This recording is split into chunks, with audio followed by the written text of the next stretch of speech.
Thanks, Mary. And give you just a kind of a map for what we're going to be doing for the next couple of hours. So the first thing I just want to mention is that how did ICP come to this empowerment for all theme? And it's very tightly linked to ICP's mission. So it was through discussion and dialogue with our board and with the ICP various conference committees about, how can we create a theme that draws attention within the spirit of what ICP is trying to do.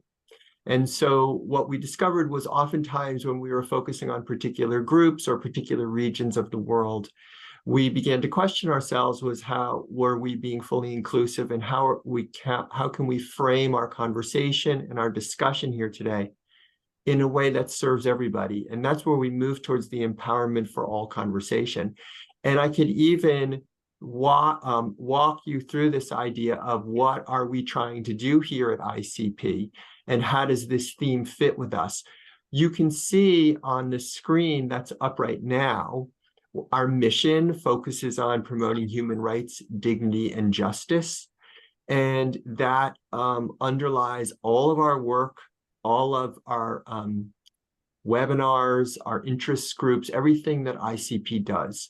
You can also take a look at our values and our vision, and a primary theme within our vision is to serve as a hub for networking, for opportunities, global exchange, global resources, and a place where people can have conversation and various points of view can be presented. Mary, do you want to go to the next? I can just say some more about ICP. Yeah. Do you want me to go? Which way do you want me to go? So go to... Okay, there we go. This one, great. So you see that we have 228 members from 40 plus countries, and this includes practitioners, scholars, students, okay? Members of ICP receive a newsletter, which I will discuss a little bit more during our business meeting and town hall conversation. We also offer a webinar series, and you can see on the screen many of the themes that have been addressed. You should also know that on the ICP webpage, we maintain a library of recorded webinars that you can access for free, and that we know that university and all levels of education instructors have accessed these webinars for their classes and really provide a broad range of coverage on some really terrific issues. You'll also see on our webpage that we have interest groups, and those themes that you're noticing on your screen right now, they are created by people within ICP. They create their own mission and goals for what the work they're trying to do, and anyone is welcome to join these interest groups. ICP also has award winners each year and is networked with the Global Network of Psychologists for Human Rights. ICP also has representation at the United Nations, and there will be a presentation, our connection at the UN later today. And we are a member of the World Federation for Mental Health. Many of our members work in the domain of mental health in one sphere or another globally. And we can keep moving. And here's our board of directors. Very international group, as no surprise, and our conference committee at the bottom of the screen. Oh, and some housekeeping tips. So the conference is on Zoom today, and we are asking everyone to please remember to keep your audio muted when you're not speaking, okay? It's also helpful if you write your name in your Zoom window, and as we were discussing during the meet and greet, if you can also put your country after your name, that can help us have an understanding where everybody's connecting us from. Please use the chat whenever you'd like to feel comfortable putting comments in the chat. And the other thing that I'm going to ask everyone to do is when you would like to speak, please raise your electronic hand so we have an opportunity to see and call on you. We're encouraging everybody to be quite interactive today. And so we would like you to do that. It will just help us manage everything if we remain on mute and then raise your hand when you're going to engage. And is there anything else we wanted to tip other than we're now going to ask you to please turn on your videos so that Mary Bullock, our Secretary General, and Mary is also behind the scenes making sure all of our technology works today. So please come on and turn on your video because we'd like to take a group picture of everyone who's here.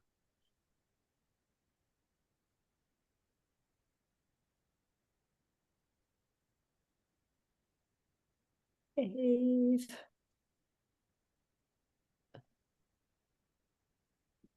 Everybody wave.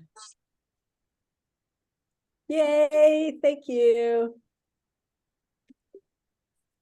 Thanks, Mary. Terrific. Also, a brief overview.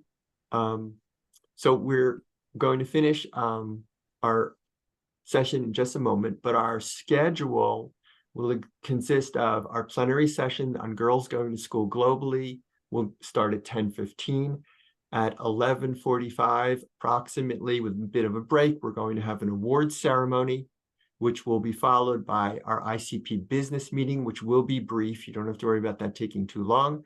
We will then go into a town hall discussion, and I would like to encourage all of you to join that, because our town hall discussion has a lot to do with generating ideas for the coming year and what kind of projects and programs ICP can offer. Then we'll have a terrific presentation on ICP's engagement at the United Nations, and we have some new events going on, new opportunities with ICP at the UN.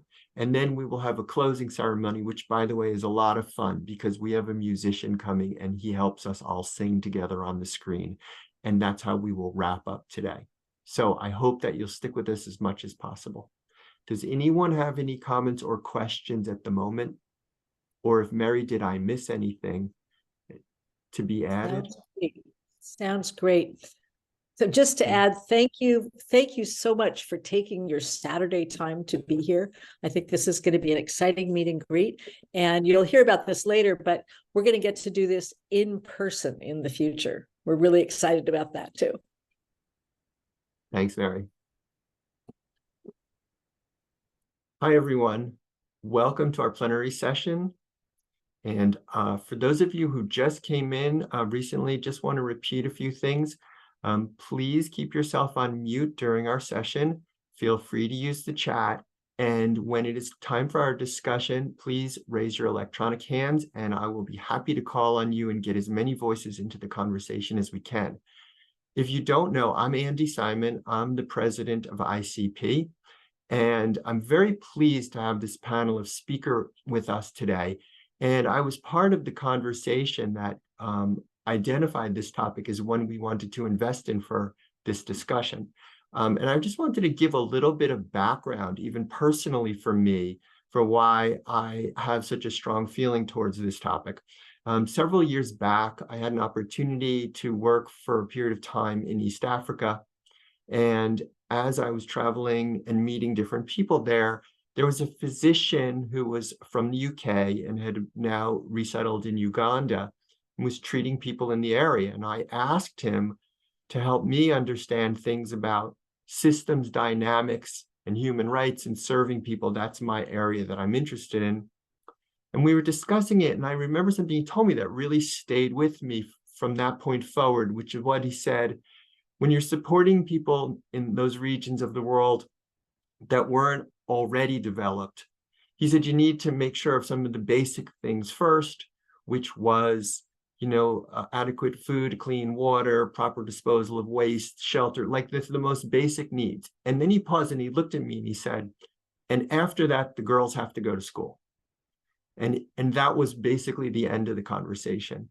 And not only did he draw my attention to the importance of this issue while I was there, but then anytime afterward, irrespective of the developmental level of the region where I was visiting, I was very taken by either the opportunities or the challenges in girls going to school and women getting educated. And so I'm really excited to have this panel with us today. So what I would like to do as a structure for doing this is I'm going to introduce each member of the panel right before they speak, as opposed to me trying to give everyone's introduction at first. So you know, David Evans will be giving us an overview and a basis for understanding girls going to school. And Josephine Tan and Amini Muazzam will be speaking to us from their personal experience. And Alipa Mwanza will be speaking to us about her community-based work.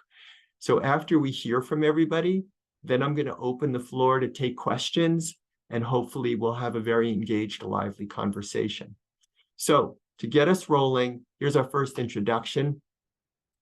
David Evans is the Principal Economic Advisor for the Social Sector at the Inter-American Development Bank.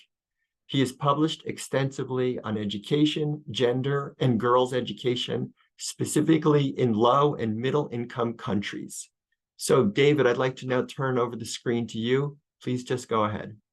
Thank you so much. It is an honor to be here, and I am excited to both set the stage, and then I'm also excited to cede the microphone to our wonderful other speakers. And so, but you know, over the last several years, colleagues and I have been doing work on how to help make sure that every girl in every country has an opportunity to go to school and to learn.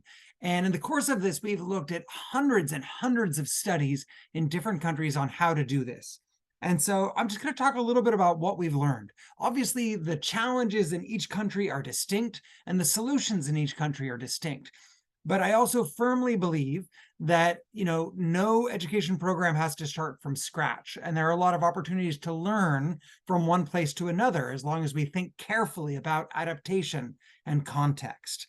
So to kick us off, I just want to start with what I would call, you know, the good news, which is that girls' education is on the rise and has been around the world. So the chart on the left, those arrows, what they show for every country in the world, they show the vertical rise in those arrows is how much women's years of schooling has improved over the last 50 years.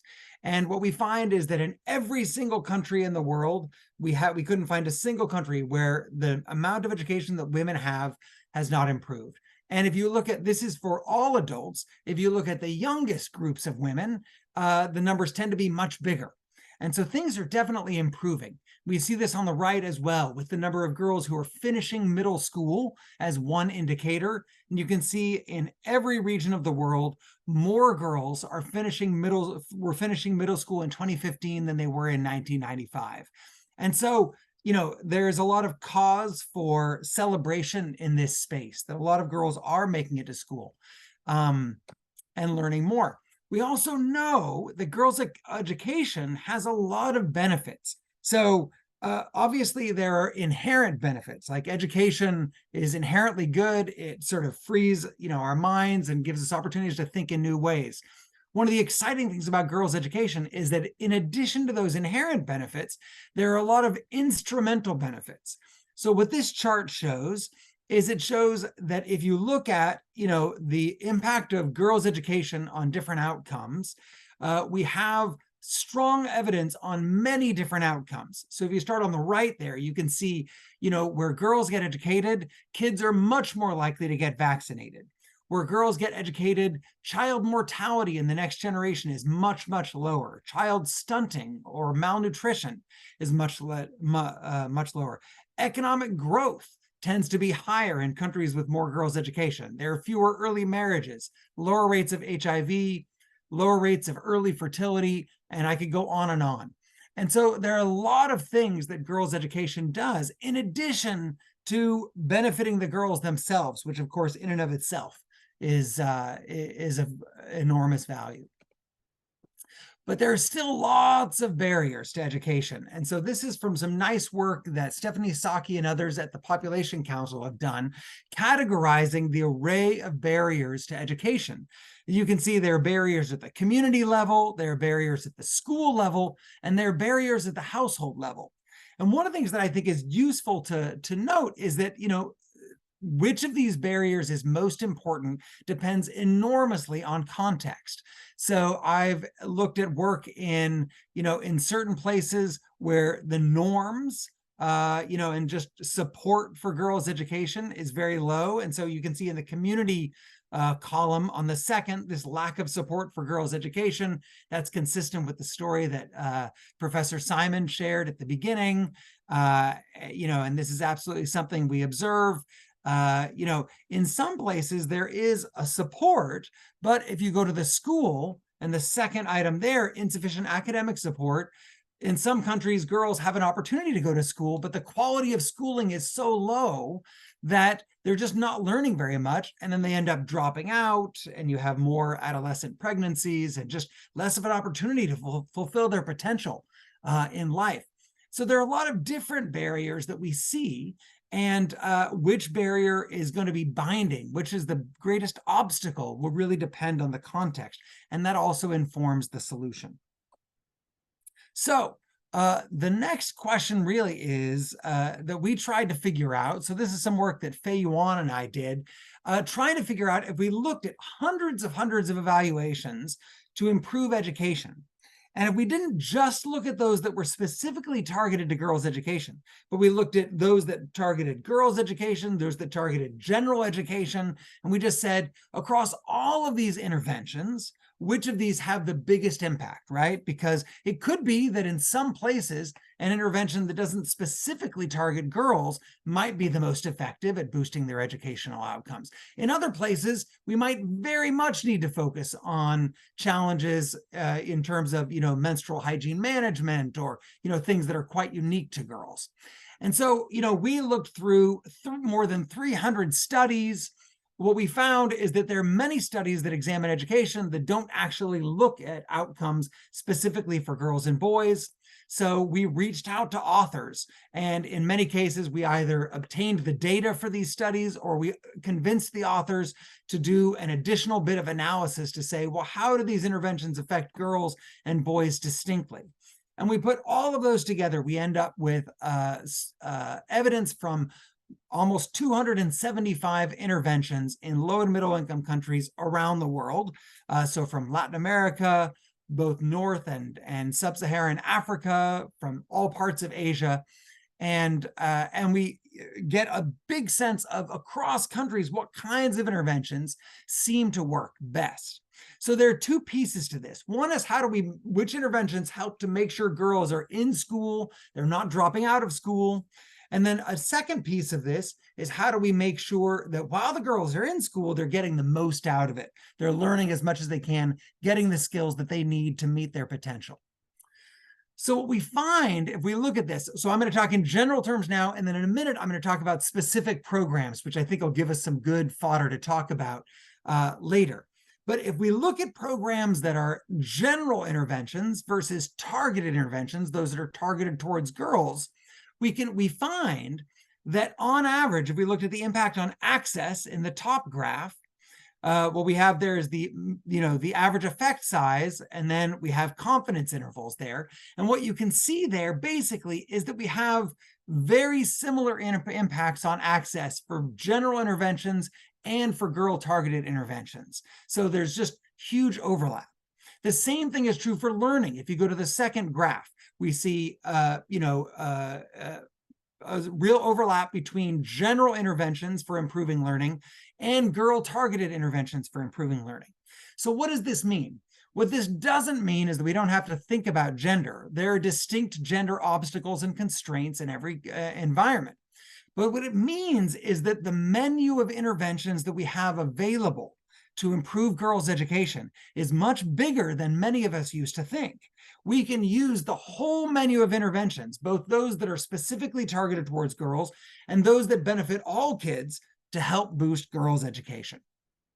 So the next thing we did was we said, okay, well, that's fine, but what about some practical advice? What are specific programs that have been effective at boosting girls' education?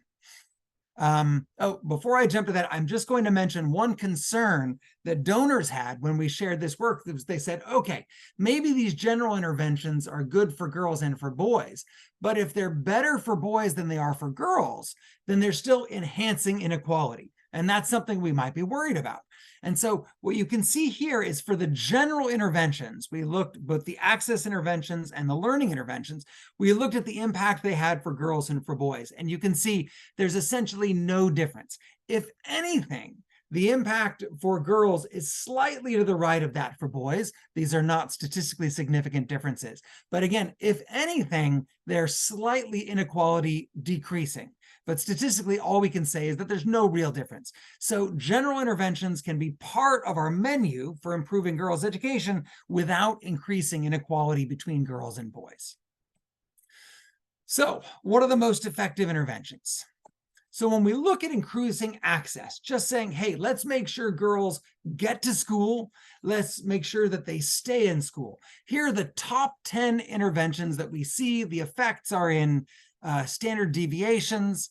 And what you can see here, I've highlighted in red the interventions that are specifically targeted to girls. So you can see that a lot of the interventions that boost girls' access to education are not specifically targeted to girls, but several of them are.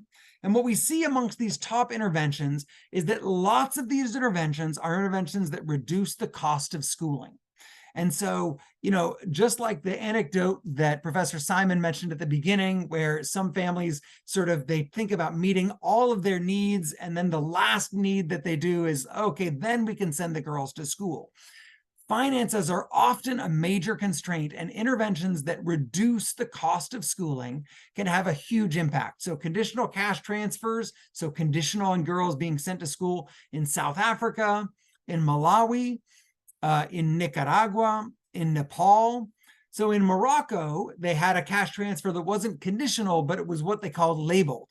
So the transfer went to girls and went to girls' families, even if the girls didn't go to school, but the transfer came with a label saying, hey, this is to help your kids succeed in school. One of the things we know from public economics is something called the flypaper effect. If you tell someone that a benefit is specifically for a purpose, maybe not everybody will use it for that purpose, but many people will. And then an intervention in Pakistan to provide private school subsidies for girls was also effective. So reducing the cost of schooling is not the only thing that we need to do to make sure girls have access to school, but it is one of the biggest things. You can see also number 4 there is a water and sanitation and hygiene program at school in Kenya. In India, there was also a striking program showing that latrine construction at schools had a huge impact. General latrines at the primary level, and then at the secondary level, sex-specific latrines were crucial to boosting girls' education. So again, this will vary, but if we're just starting to think about what we need to make sure girls get into school and stay in school, cutting the cost is one of the biggest things to think about. So we want to improve girls' access to school, cut the cost. So in terms of boosting learning, so we don't just want girls in school, we also want them to get a lot out of there. And there's been a lot of evidence in recent years that not enough kids, including girls, are learning while they're in school in low and middle income environments. And so if we look at the top interventions for boosting learning for girls while they're in school, what we see is that a lot of these interventions are interventions focused on generally improving pedagogy. So helping teachers to be more effective in general often is the most effective way to help girls learn more. I would say that the biggest reason for this is that in many contexts, teachers just don't have as much preparation and as much motivation as they could have. And so the problem is not primarily a gender-specific problem. Of course, there are lots of teachers who are sexist, and there are a lot of problems with gender-based violence in schools. There are many of these issues. But often the first order issue is that teachers are just not well prepared and not well motivated by the systems that recruit and support them. And so a literacy intervention in South Africa, a program in Kenya to provide teachers with teaching materials to teach kids in languages that they already speak at home, a program in India to help teachers to teach kids at whatever level they're at, where you often have, in one grade, you'll have kids at learning levels across 5 different grades in one class. And so helping teachers to target that instruction. And we can see similar literacy interventions in Kenya and elsewhere. There are a couple of interventions here that are ICT or computer-based instruction interventions, but I will mention when we look at the bottom 10 interventions for expanding learning, so some of the worst, you also have a lot of ICT or computer-based things in there as well, which is to say that technological interventions can help boost learning for girls, but it really depends on how they're used. The implementation is essential there. So if we want to improve girls' learning in school, I would again say the very first step, not the only step, is to improve pedagogy for all students.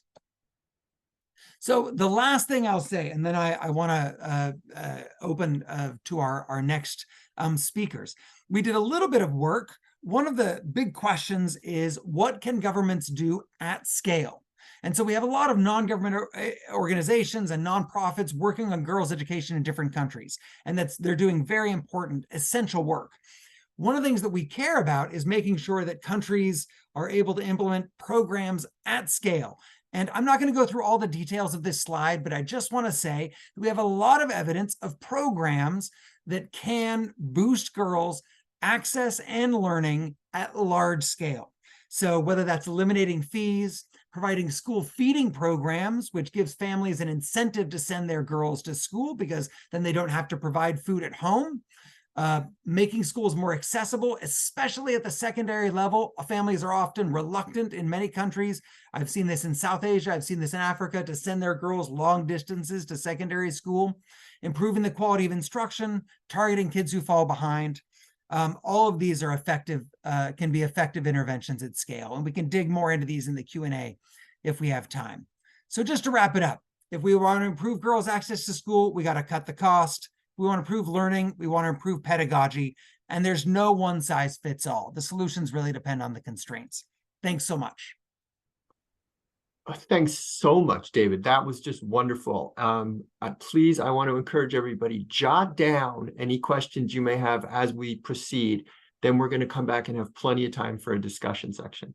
So, Grand, thank you, David, very much. I'd like to now move on to Josephine Tan. Josephine is a professor at Lakehead University in Canada and is the current ICP past president. Josephine was born in Malaysia, completed her university studies in Canada, and became a Canadian citizen after graduating from the University of New Brunswick with a PhD in clinical psychology. Her research interests are in cultural clinical psychology, women's studies, and leadership. She has published her work in books and journals and presented at national and international conferences. Josephine, welcome. Please go right ahead. You're on mute. I always do that. Okay, hello everyone. Good morning. It's glad to see everyone here. I think Simon, you told me I have about 8 minutes to speak, right? Okay, I'll time myself. So I'm going to be talking about my lived experiences. Take your time, Josephine. You're fine. Take your time. We're fine. Okay, thank you. So I'm going to talk about my lived experiences having education in Asia. Particularly in Malaysia. Because I'm doing more of a narrative presentation, I didn't prepare a PowerPoint. So when I went through my schooling in Malaysia, I did I guess all my pre-universities back then. Now that was back in the 60s and 70s. So what I want to do is talk a little bit about what I experienced over there. And then I'm also going to talk about what Malaysian education for girls look like today and make a comparison.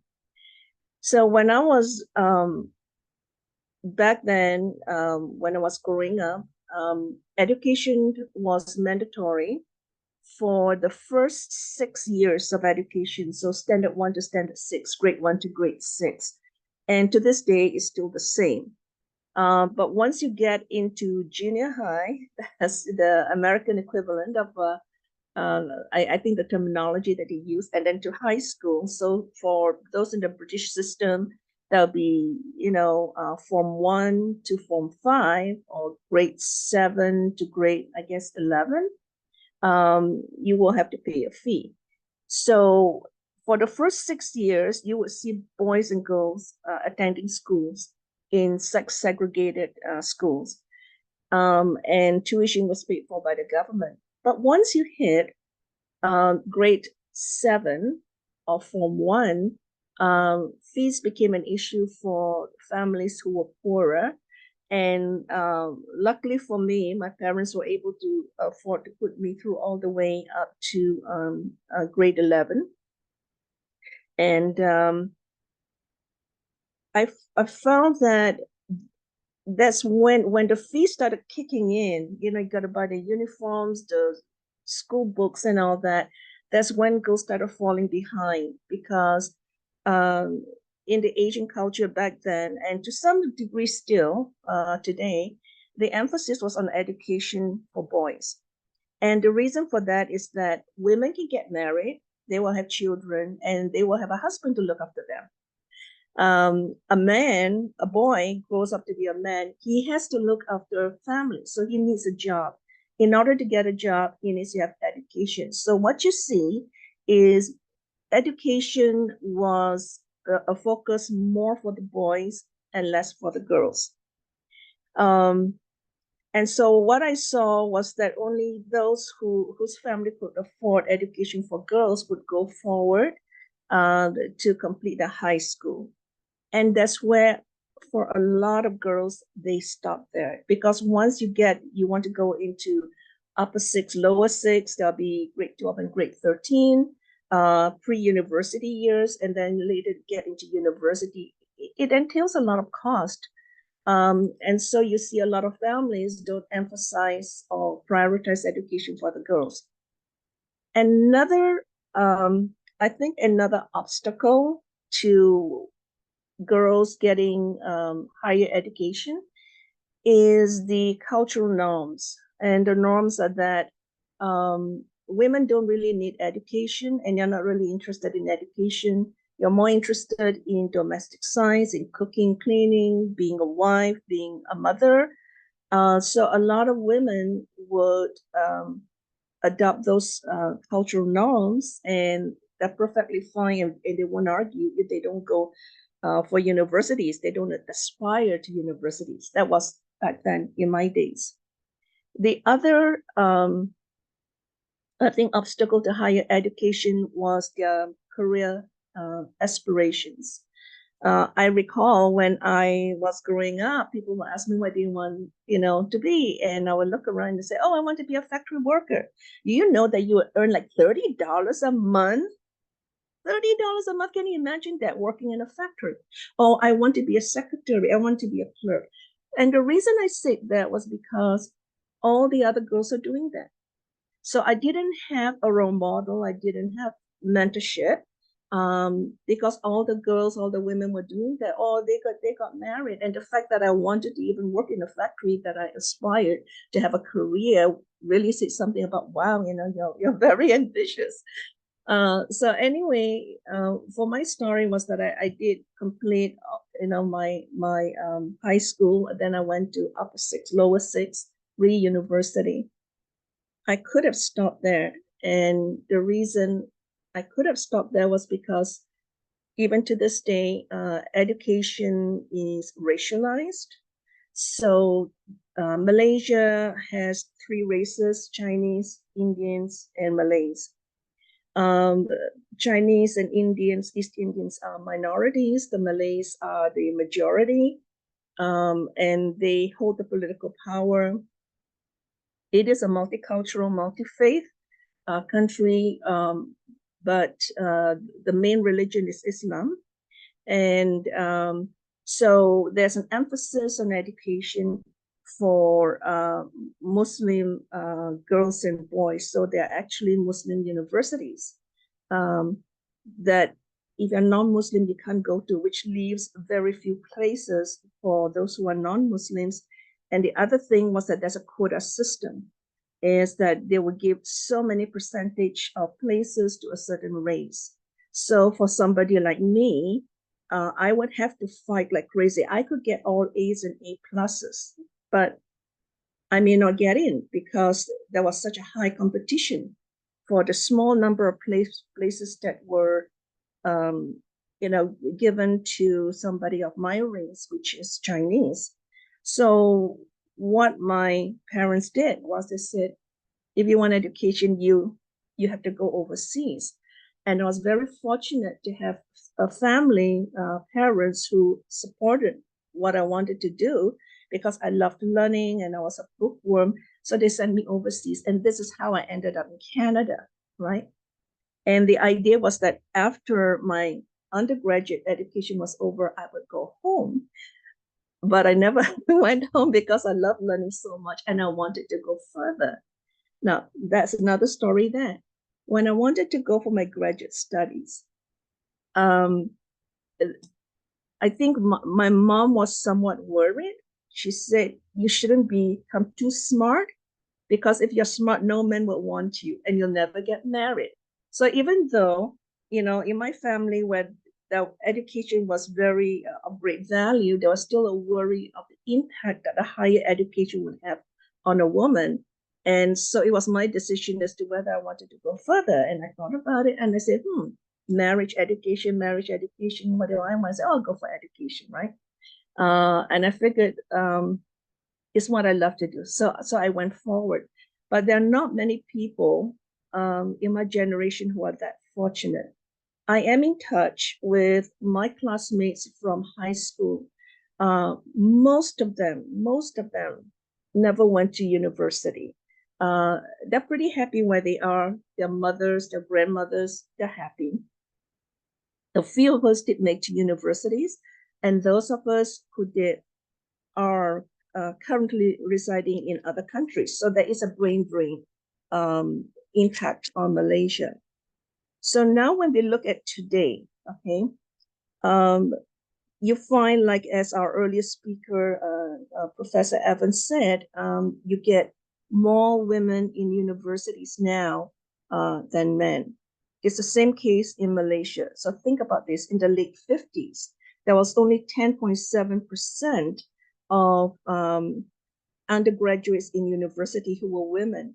Today, the percentage is 62%. That means there's more women in the universities than there are men.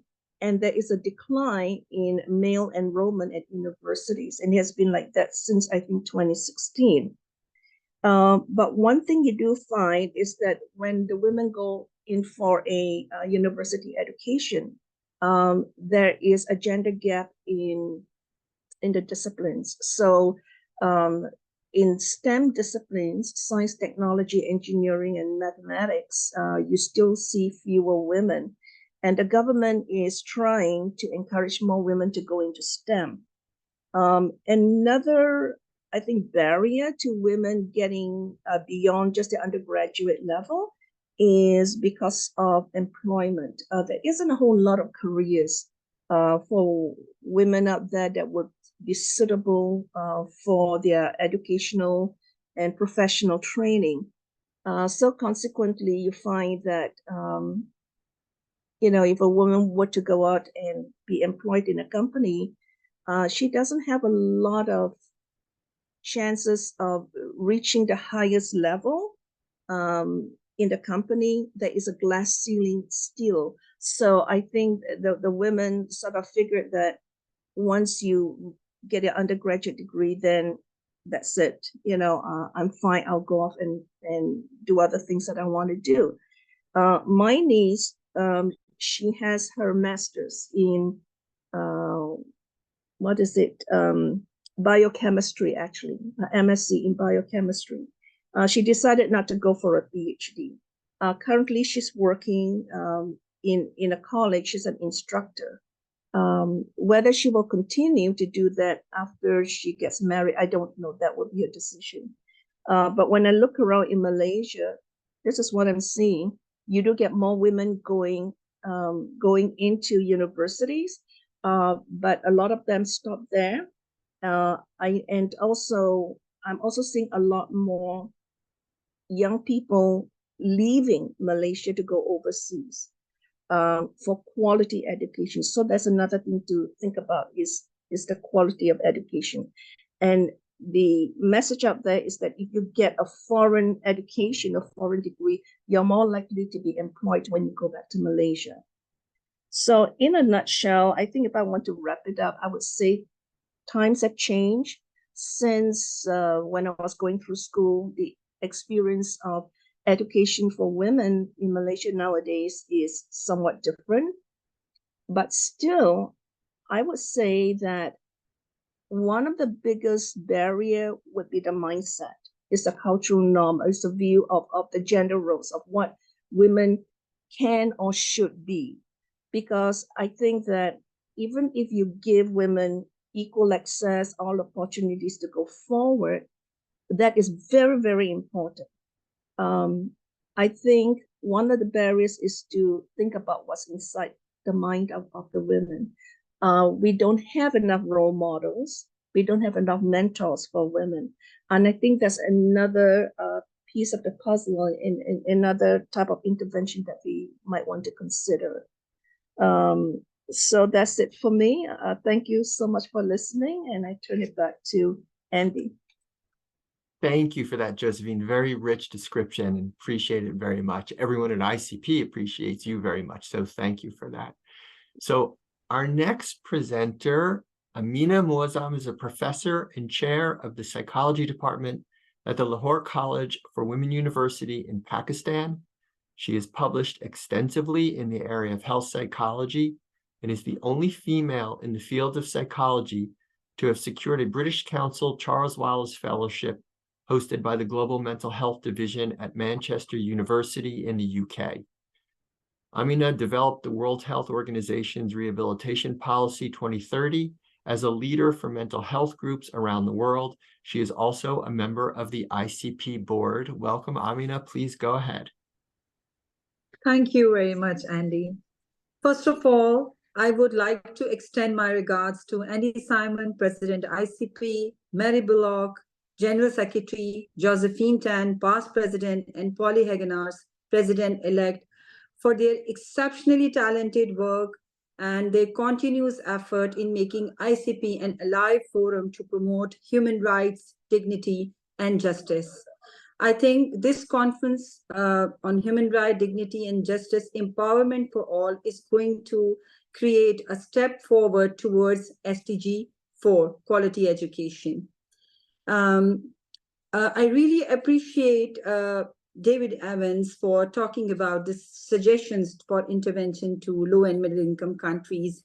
And what Josephine has talked makes a lot of sense to me in terms of what she said about the quality of education, about the brain drain, couple of things which I can also see going on in Pakistan. Then the topic which you have just touched, mindset. I think everything and anything which I'm going to discuss about myself, about my lived experience, is related to mindset. I was born and raised in Saudi Arabia. We were 5 sisters and 1 brother, the family of 8 people there. Almost half a century back, nearly, Saudi Arabia was a place where there was almost no educational facilities available after a primary schooling. And even going to the school till the primary was a huge task because of the environment being there. I only 5 years old was forced to have a veil and a scarf on my head while going to school. After the primary education, there was a constraint that my father, being of a very strong religious orientation, he wanted to send me to madrasa. You all must have known about that. Even in Pakistan, we have the educational systems like the madrasa is one system. Then we have that intermediate and board systems like grade 9 and 10. And then we have the Cambridge system like O levels and A levels. So what my parents, especially my father, was looking for me was the religious education. Earlier, he wanted to send 2 of my elder sisters to madrasa as well. But somehow my mother, counseled him and encouraged him that at least we should get education till 8th or 10th standard.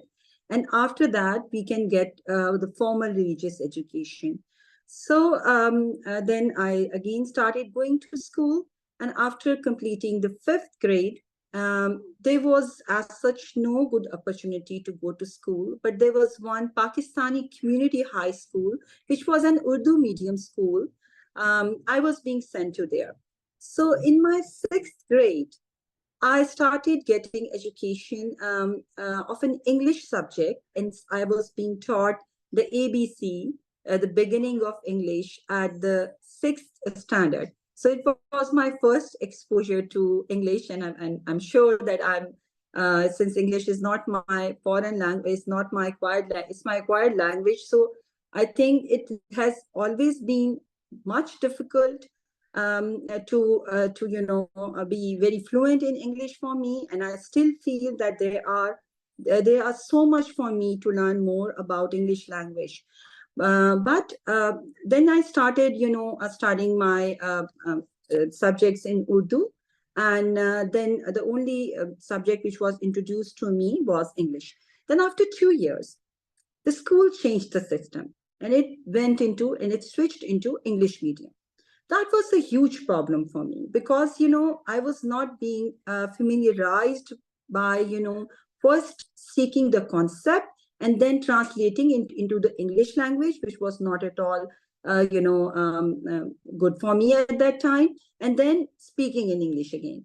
So I still remember that there was days and days when I kept crying, and I kept trying to, memorize the text and using my rote memory to just remember few concepts of general science. So that was a huge challenge. But after that, when I did my 10th grade, there was no further opportunity available to go to college or a university.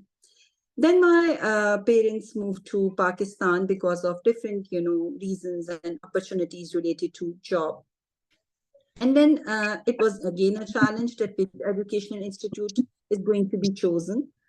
So I was being sent to a university, which was all women university. And I believe that studying in a segregated college, gender segregated college and university is itself a huge challenge. And it has its certain own kind of the dynamics, which we can probably talk about some other time. It's not fitting into the scope of this very conversation. Anyways, then there was a challenge, then how to take the subjects. Even choosing the subjects was a huge problem. My father wanted me to study Islamic studies, Arabic or Persian. I wanted to study psychology, English literature, and philosophy. Then again, my mother was a counselor. She played a very wise role, and she, asked my father that she can take Islamic studies as an elective subject, and the other subjects she can study as whatever she wanted to study. So, anyways, I got my degree of intermediate, and then I got my degree of graduation from the same university, which was a gender segregated college.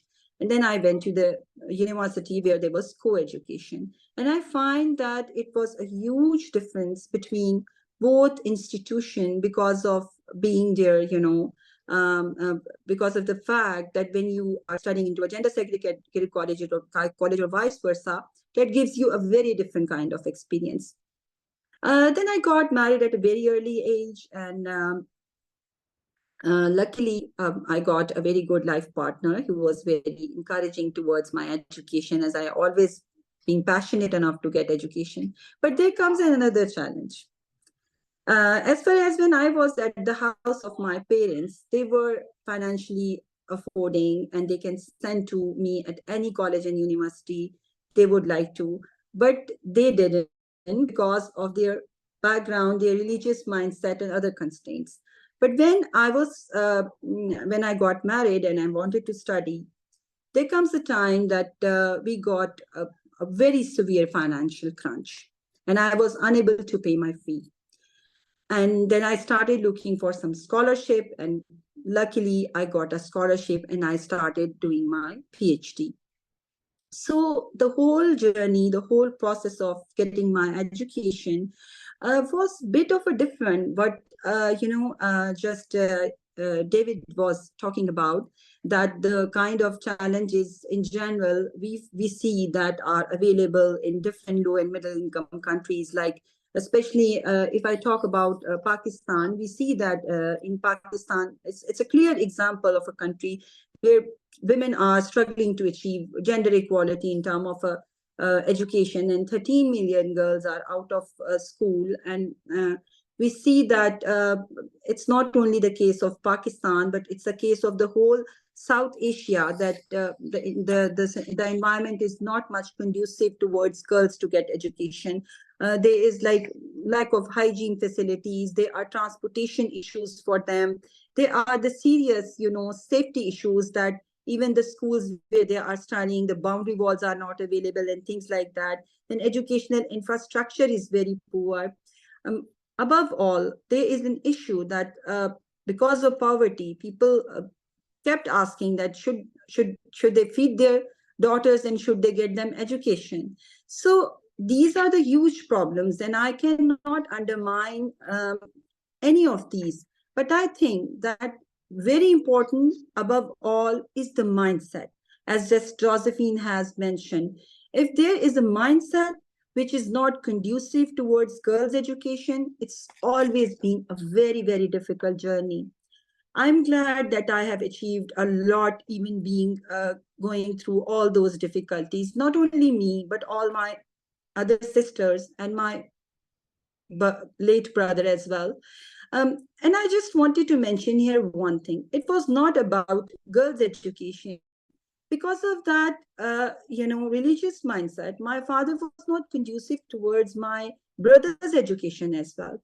And in result of that, because we feel that we have very less opportunities to get education, we were so much into passion that we ended up having 3 of them with the PhDs and postdoctorates, going and visiting to different international universities, working with international organizations, and trying to bring change in our own, capacity, whatever we can, into our country and our own, societies. And 3 of my sisters, they did their, post-graduations. So I think it was just because that we do not get opportunities so easily. So we tried even harder, even more. So today, since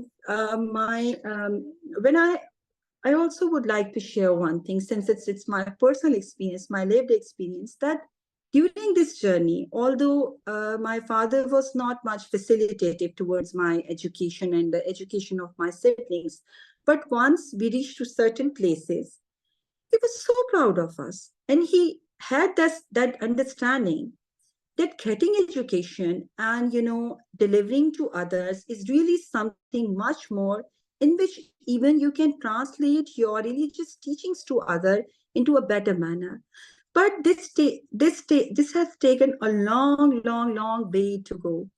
But today, since both of my parents are not into this world, even my the only brother is not into this world, I believe that the support of the family means a lot to anyone. And this is the first thing, to get out of your house to get education, and then rest of all the difficulties related to education, which we all have been talking about, comes later. So today, I just wanted to say that I am still glad that my parents, in whatever capacity, in whatever role, they have still been able to give this opportunity to me to get education. So not to talk about those difficulties anymore, but just to share the experience that if anyone can get, advice out of it, so there could be some better change in society, in the world. Thank you very much. Thank you, Amina. Just fantastic. Really appreciate you sharing your experiences with us. And we're going to come back to you in a couple of minutes, okay, when we have questions. So our final panelist is Olipa Mwanza, a social worker from Malawi, Southern Africa. She serves local communities by addressing a range of projects including the empowerment of women and girls and the enactment of climate-smart agriculture. Alipa has degrees in community development and is completing her master's degree in gender and development. Her research focuses on the impact of natural disasters on child marriages with the goal of creating better climate change policies. Alipa, thank you. Welcome. Please go right ahead. Thank you so much, Simon, and hello, everyone. So to begin with, I'd like to say thank you for this opportunity that I might be part of this important conference, and it's nice meeting you all. So Malawi's case is the same as Malaysia. In fact, when Josephine was presenting, I was like, wow, that's Malawi. Yeah, so I think the situation that Malaysia has as a country is the same as Malawi, where we have a problem in girls' education. Yeah, because of the cultural norms that are very much deep-rooted, especially in the rural communities where most of the people reside.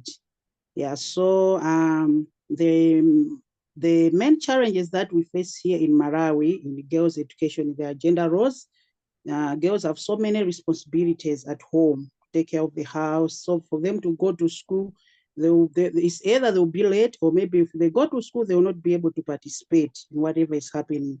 So sometimes it results in poor performance. At the end of the day, they just drop out because people will be saying, okay, you are not doing well at school, so why not just drop out and get married?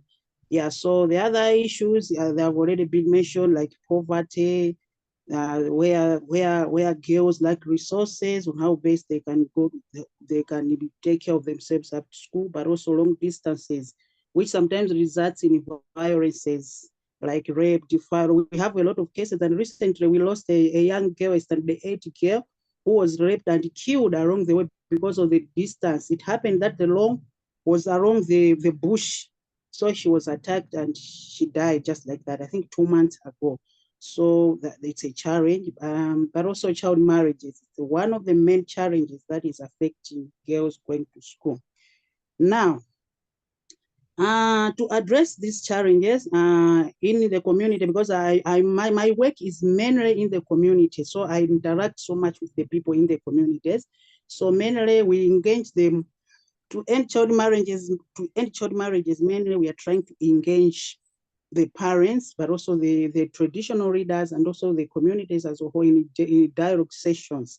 So of late, I think we have managed to bring back girls to school, or to bring back girls from child marriages and return them back to school. About maybe 15 of them, they are now back to school. And now the good thing is that because I don't just work on my own, but as an independent body, I interact with other organizations.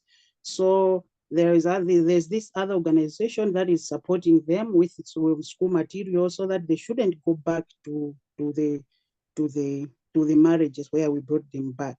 So the other thing that we noticed is that we have mentioned of a lot of things, maybe lack of resources, but still they'll still drop out of school even if they have the resources, because there are a lot of organizations that are providing them resources, maybe motorcycles in case of distances, motor bicycles to address the challenge of distances.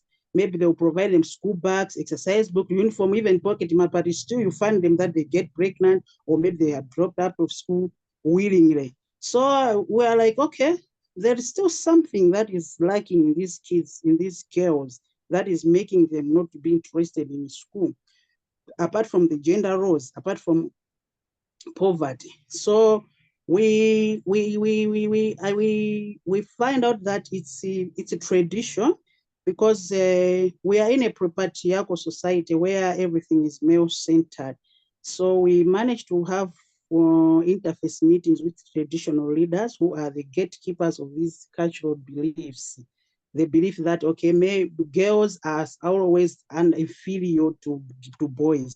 So we try to engage them so that whenever they are doing messaging, whenever they are conducting meetings, community meetings with the people, in every forum that they go, they should make sure that they preach the message of sending girls to school, the importance of sending girls to school. David mentioned that there are a lot of benefits that are there if you send a girl to school. In fact, here we use that if we educate a girl child, we have educated the whole nation. So we try to engage the traditional leaders, but also we also find out that the initiation ceremonies, they are here in Malawi, the initiation ceremonies whereby when a girl has reached puberty, he undergoes a certain initiation ceremony where she's taught how to behave as an adult. So these initiation ceremonies, sometimes the messages that are preached in those forums, they are not good for a girl child, because they give her information that now she is a woman and she's ready to take the role of a mother or a woman. So most of the times, whenever they come out of those initiation ceremonies, that's when they start moving up and down with boys, and then they end up dropping out of school. So we try to engage the traditional leaders to help us to at least the messages that they be giving the girls in those initiation ceremonies. But also one thing, they sometimes conduct these initiation ceremonies during the school days. So we said, okay, no, we lobbied with them so that they should be doing that when school closes, so that it should give room for these girls to be attending school. Yeah. So we are also doing we are also doing sensitization meetings in schools, apart from the ones that we do in communities. So in communities where we are doing sensitization meetings to help parents understand the importance of educating the girl child. So in these meetings, we are bringing role models, because Josephine mentioned that one of the challenges that we have is lack of mentors and role models among the girls. So there are some areas here in Malawi where you find that at a school, there is no female teacher, because the place is so remote that the new recruited teachers, the new graduating teachers, when they go to that places, they refuse. They say, no, I can't stay here. There's no network, there's no electricity, there's no running water. So it makes those places to be deserted. So women or girls don't want to go there to teach. So you find that at a school, there are maybe 8 teachers or men. So they're in the remote areas. Whenever we move around the communities, most of the times when you ask them what they want to do in schools where there's a female teacher, they will say that I want to be a teacher like Madam Oripa, for example. So it gave us a clue that, okay, so having a female teacher at a school, automatically she is acting as a role model to fellow girls, which becomes a challenge to schools where there are no female teachers. So we managed to lobby with the Ministry of Education so that they should help us in sending the female teachers to those areas. At least they should be as the role models to the young girls. So in Malawi, 13% of the girls are the only ones that complete secondary education, and only 3% are the ones that graduate to secondary from primary. So you see that in standard 1, 2, 3, you find that there are a lot of girls, but as they start, the classes start 5, 6, 7, you see that the number is dropping because of the different challenges that I mentioned earlier. Yeah, so we also we have also tried to establish teen clubs in school, because we understood that, okay, maybe these things about girls, to teach them how to be self-reliant, how to be how they can be confident. Maybe sometimes in class it's not enough, how their bodies work. Maybe in class it's not enough because there are time limits. So we come up with teen clubs. So these teen clubs, they meet after school every day, not every day, maybe twice, 2 to 3 times a week, so that they should be able to be discussing these issues. So it is also through these teen clubs that we invite the different role models to come in these teen clubs, apart from the ones that we conduct at community, but also in schools, we also bring them through these teen clubs so that they can be able to motivate the girls. We brought them, maybe the nurse, medical doctors, police, different engineers, different careers. We bring them, so they were like, okay. So we've seen that these role models that they are helping, because there's okay, and we are targeting. We mainly targeted the role models that are from those villages. We are not targeting those that are far, that are from far away. They will say, okay, maybe your situation is not the same as ours. So we are trying to, okay, in this village, who has done better in education? Which woman? Which woman is from this village, and maybe he's a police somewhere, maybe he's a nurse, maybe she's a medical doctor. So we identify those people and then bring them to be as role models, so that they should relate their situation to that of them, to theirs, saying, okay, this one grew up in this village. We saw she was poor, maybe faced a lot of challenges, but she fought all those challenges. Now she's somewhere.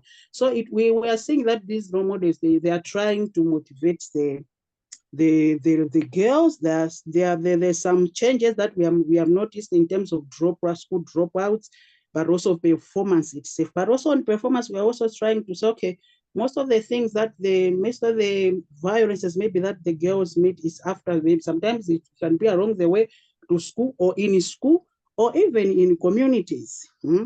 Yeah, so we are also trying to make sure that the parents are well sensitized the importance of sending, because on poverty we discovered that whenever there's an initiative. Okay, so, no, could you just hold it down there, because I'm in the midst of a Zoom meeting. Right. Okay. Right. Thanks. Just hold it there. Thanks. Okay. Yeah. So can I continue? Yes, you can continue. Yes, continue. Continue. Okay. Thank you. Yeah. So the other thing that we are doing is also introduction of complaint and feedback mechanisms in schools. Because one of the places, maybe one of the reasons that makes girls to drop out, maybe it's because of the behaviors of some teachers. You see, there's an example of a certain teacher that was usually harassing a girl. She was fat. She looks big in the class. You know, in the rural villages, it's different from towns. In towns, you see a small girl, maybe 11 years, maybe she's in standard 6, but in the rural communities, you find a 11-year girl, she's in standard 2. So sometimes it was the teacher would, anytime that the girl want to make a comment, you say, hey, look at the breast. Hey, you're not supposed to be here. So it looks like such issues that it reached the point that the girl just dropped out. Whenever she answers, they make fun of her, then she dropped out. So but also issues of exploitation. You find that situations where teachers could impregnate a girl, they are also here, and they are on the rise. So to avoid that and to counter that, to address that challenge, we introduced suggestion boxes in schools, but also toll-free lines where the numbers that they can call. Here we have UNECO, an organization that addresses such challenges. So when they call, they report and then they follow up. So a number of teachers have been arrested and been charged on the same. So on suggestion boxes, they are urged to not write their names, but just to write what the experience that they have on that. So, but also we are also trying to lobby with the school structures, especially at the ministry, so that each school should have a change room. Because one of the other reason is that the girl child are facing, that they are dropping out of school, is because the lack of change rooms whenever they are on menstruation. So we are trying to lobby with the Ministry of Education here, so that each school should have at least a room where there'll be all the necessary material, maybe water, soap, everything. But also we're also trying to strengthen the capacity of school structures like the mother group. So the mother groups, it's one of the school structure, it's composed of mothers, of women, I can say. So these women are always there at the school to see the affairs of the girls, how they are doing, how they are they are being treated. So we strengthen their capacity, and we also train them in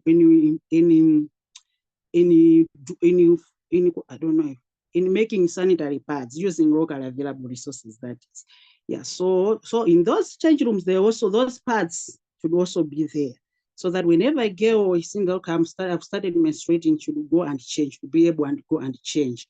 So he said that it should be in a position that it's safe. It's safe for a girl child that she can go and do whatever she wants and clean herself, and then go back to class, not to drop out, because it also was a problem. Because whenever like I said, in a class, there are some girls that are young, there are some that are. So if you see that maybe maybe the skirt is dirty with the menstrual whatsoever, then they start laughing. So, oh, what's this? What's that? So because of shame, she can choose to go and stay at home. So we are also trying to well, the COVID-19 also had an impact, a very big impact on girls' education here in Malawi in 2020, 2021. Yeah, so a lot. There was 8 months. The children, the school going, the pupils stayed at home for almost 8 months. So this 8 months was a big problem, because a lot of girls withdrew from school. And when the time for going back to school came, it was found that a lot of them, they were pregnant. Some, yeah, they were pregnant, and some were not just interested to go back to school. So we were also trying to bring them back to school, dissemination of messages so that they should go back to school, because we through the role models, we want them to be like that, because we don't want them to be where they are. We want to uplift them. We are also trying to we are also doing numeracy and literacy classes after school. So like I said about teen clubs, so there are some days they go to teen club, there are some days they go at the community, not at school. At the community, we identified, we trained some facilitators through the Ministry of Education. They try to help us train those facilitators, so that when the kids go back to school, they should be able to start, especially mathematics, English, and Chichewa languages, so that they should go in those clubs and be learning English and mathematics as a way of reminding them what they have been to school, with the aim of increasing their performance at school. It's also working, because at first we were saying, okay, maybe we should start from standard 5 to 8, because that's where they are, most of them, they are adolescent. But then we saw that even the standard 1, the standard 2, they were all there. They want to be part of that. They also want to be part of that clubs. So we said, okay, no problem. So we just increased the number of facilitators, so that they should be helping. They should also be helped in numeracy. So since the start of that, we noticed that at least the number of the dropout cases reduced, but also the performance, especially for those that attend teen clubs and after school, because some opt not to attend.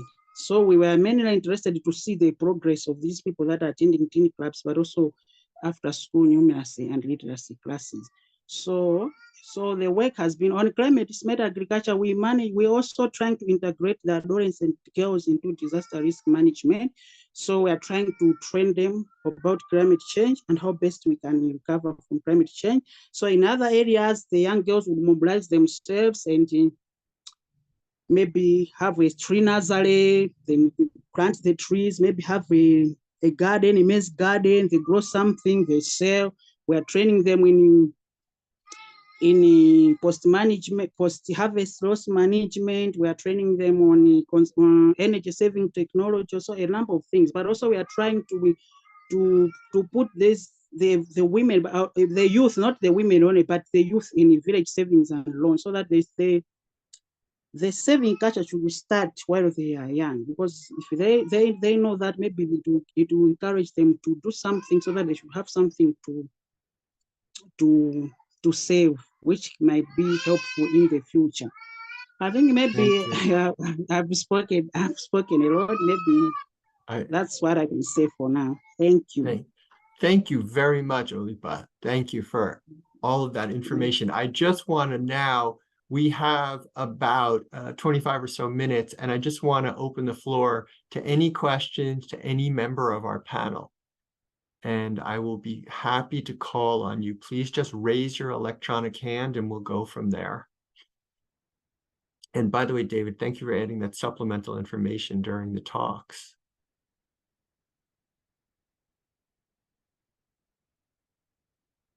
Am I missing any hands? David, go ahead. Thank you. I have a question for, well, this is not perfectly directed, but I think because all three of the members of the panel touched on this, which was this point about mindset and the importance of changing mindsets. And I think one of the reasons that hasn't come up as much in my own research is because, and I think it speaks to one of the limitations of this work, is that it's challenging to change.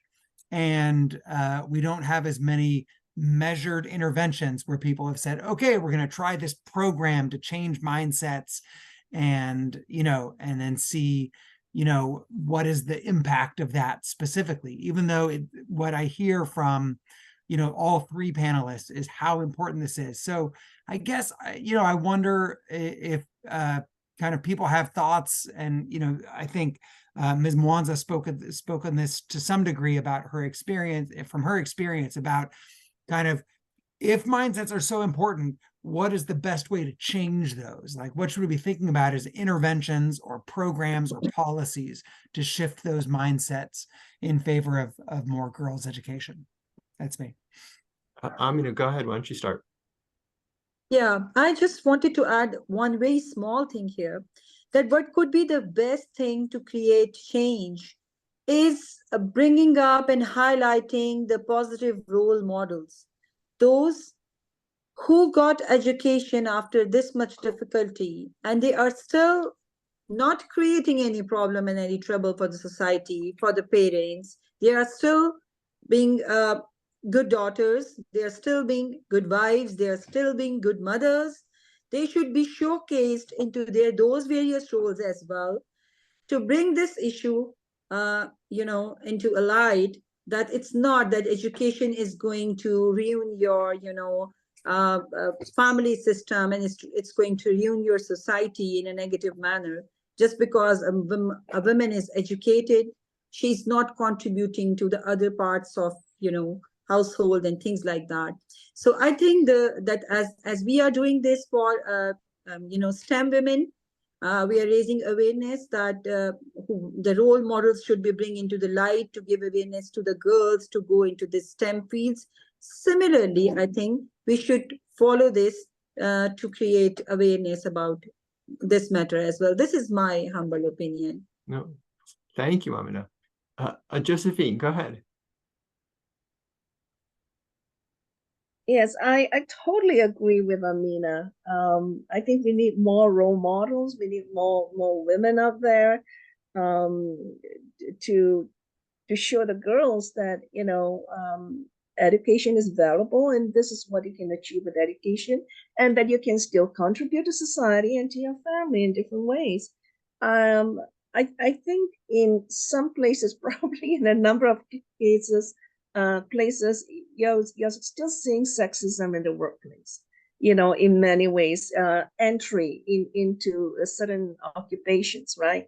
And when you're in there, the way, the gender roles sort of map out, sometimes isolate in women, and women find that there's a lot of, well, first of all, there's a glass ceiling, but there's also the glass cliff. This is where women actually end up doing a lot of the labor and the work that is usually at high risk of failure, because nobody wants to do the work. And then the men are the ones who keep going ahead because they prioritize a career. Women tend to prioritize the workplace and the programs and things like that. So getting role models is great, but I think they also need to have an environment that can nurture and cultivate mentorship among women as well. And the other side of the coin is that I sometimes wonder why one of the reasons why, changing the mindset can be quite difficult could be there is a reluctance, maybe you're challenging the local customs, and we want to respect customs and cultures, in different places. So once we want to come in and say, hey, the idea that girls shouldn't go to school and education and shouldn't get a job, you're actually challenging a local custom and culture. And I think some of us often have that conflict. To what degree we want to respect the local culture, and to what degree we can effect a change. Thank you. Very good. Thank you, Josephine. Thank you. We have quite a couple of hands up, so I'm going to try to move quickly through everybody. Erin, please go ahead. Hi, I wanted to thank you, all of you, for speaking today. And I wanted to ask David, one of the slides you showed early on, you were what climate change variable were you using to show that girls going to school has an impact on climate change? I think that's such a broad topic, and that's my area of research, and I'm wondering how you're operationalizing climate change on that chart. It's the bar graph. If you could maybe speak to us a little bit about that. Yeah, super. I'll speak briefly. So this is what that graph is doing is we are synthesizing other studies, and we're saying, okay, what are all the studies that we find that look at the impact of girls' education on some climate change outcome? And so what I can do, if you shoot me a line, I'll throw my contact in the chat, that I can share the underlying studies that we used for that. But they're basically looking at a range of kind of emissions measures and the like to look at that. I will say the quantitative studies on the effect of girls' education on, the reason that's close to the left of the graph is because there's just not as much evidence yet on that. So there's a lot of qualitative evidence on girls' education leading to better climate leadership. There's not a lot of quantitative evidence on the actual girls' education. In fact, there's some evidence that kind of goes both directions, because girls' education is good for incomes, which means more economic growth, which is good for reducing poverty, but it's not necessarily automatically good for climate change. So it's actually a little bit tricky in that regard. But like I say, I'm happy to share the underlying studies we used on that. Thank you. Thank you. Some of the research that we're engaging in at this moment is actually something you just mentioned, was looking at the more women who have a seat at the table, who have positions in local and national governments, the better the climate mitigation policies in a country. So yeah, so I'm sure they need, in order to get those positions, they need to have an education. So it's a requirement. So I can see the connections there. Thank you. Thank you. Thanks, everyone. Elaine, Congress, please. You're on mute, Elaine.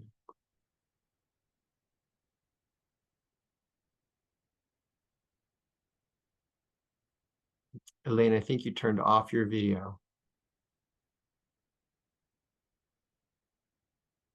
Well, in case something happened, to keep moving. Okay. Am I muted now?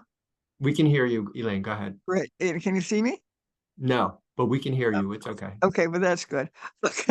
Okay.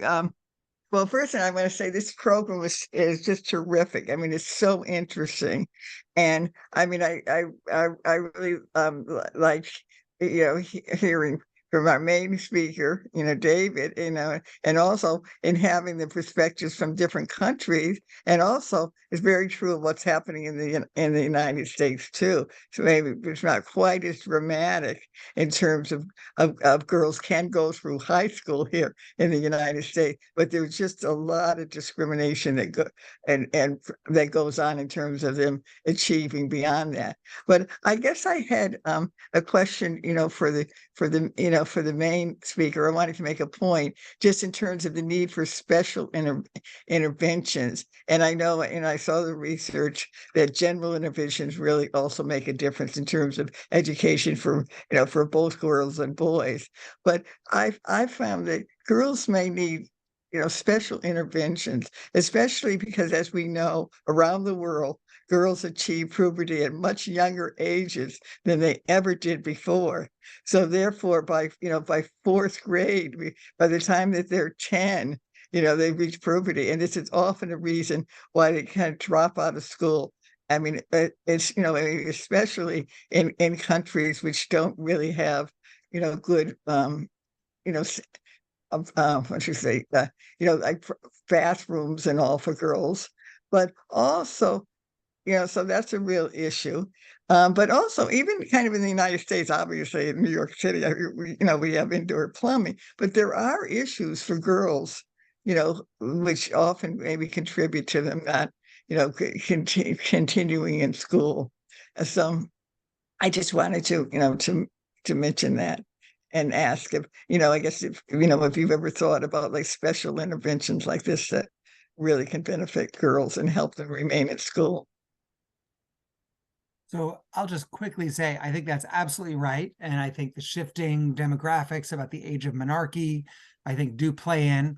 One of the things that I found that's interesting, and part of the reason that we looked at general interventions in addition to these special interventions, is that what I found in terms of the international work is that in general, so donors are really excited about girls' education, and national governments are really excited about education in general. And especially, in democratic societies, they have voters who have sons and they have voters who have daughters.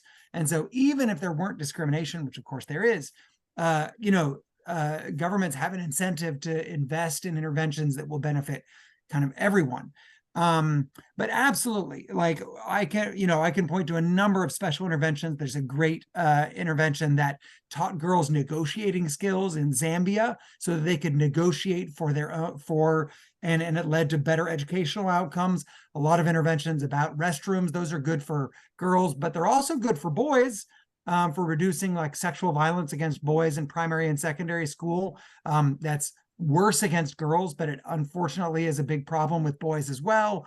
And so, menstrual hygiene management really depends on the country. In some countries, menstrual hygiene management interventions have made a big difference. In other countries, at least the way they've been implemented so far, it hasn't mattered as much.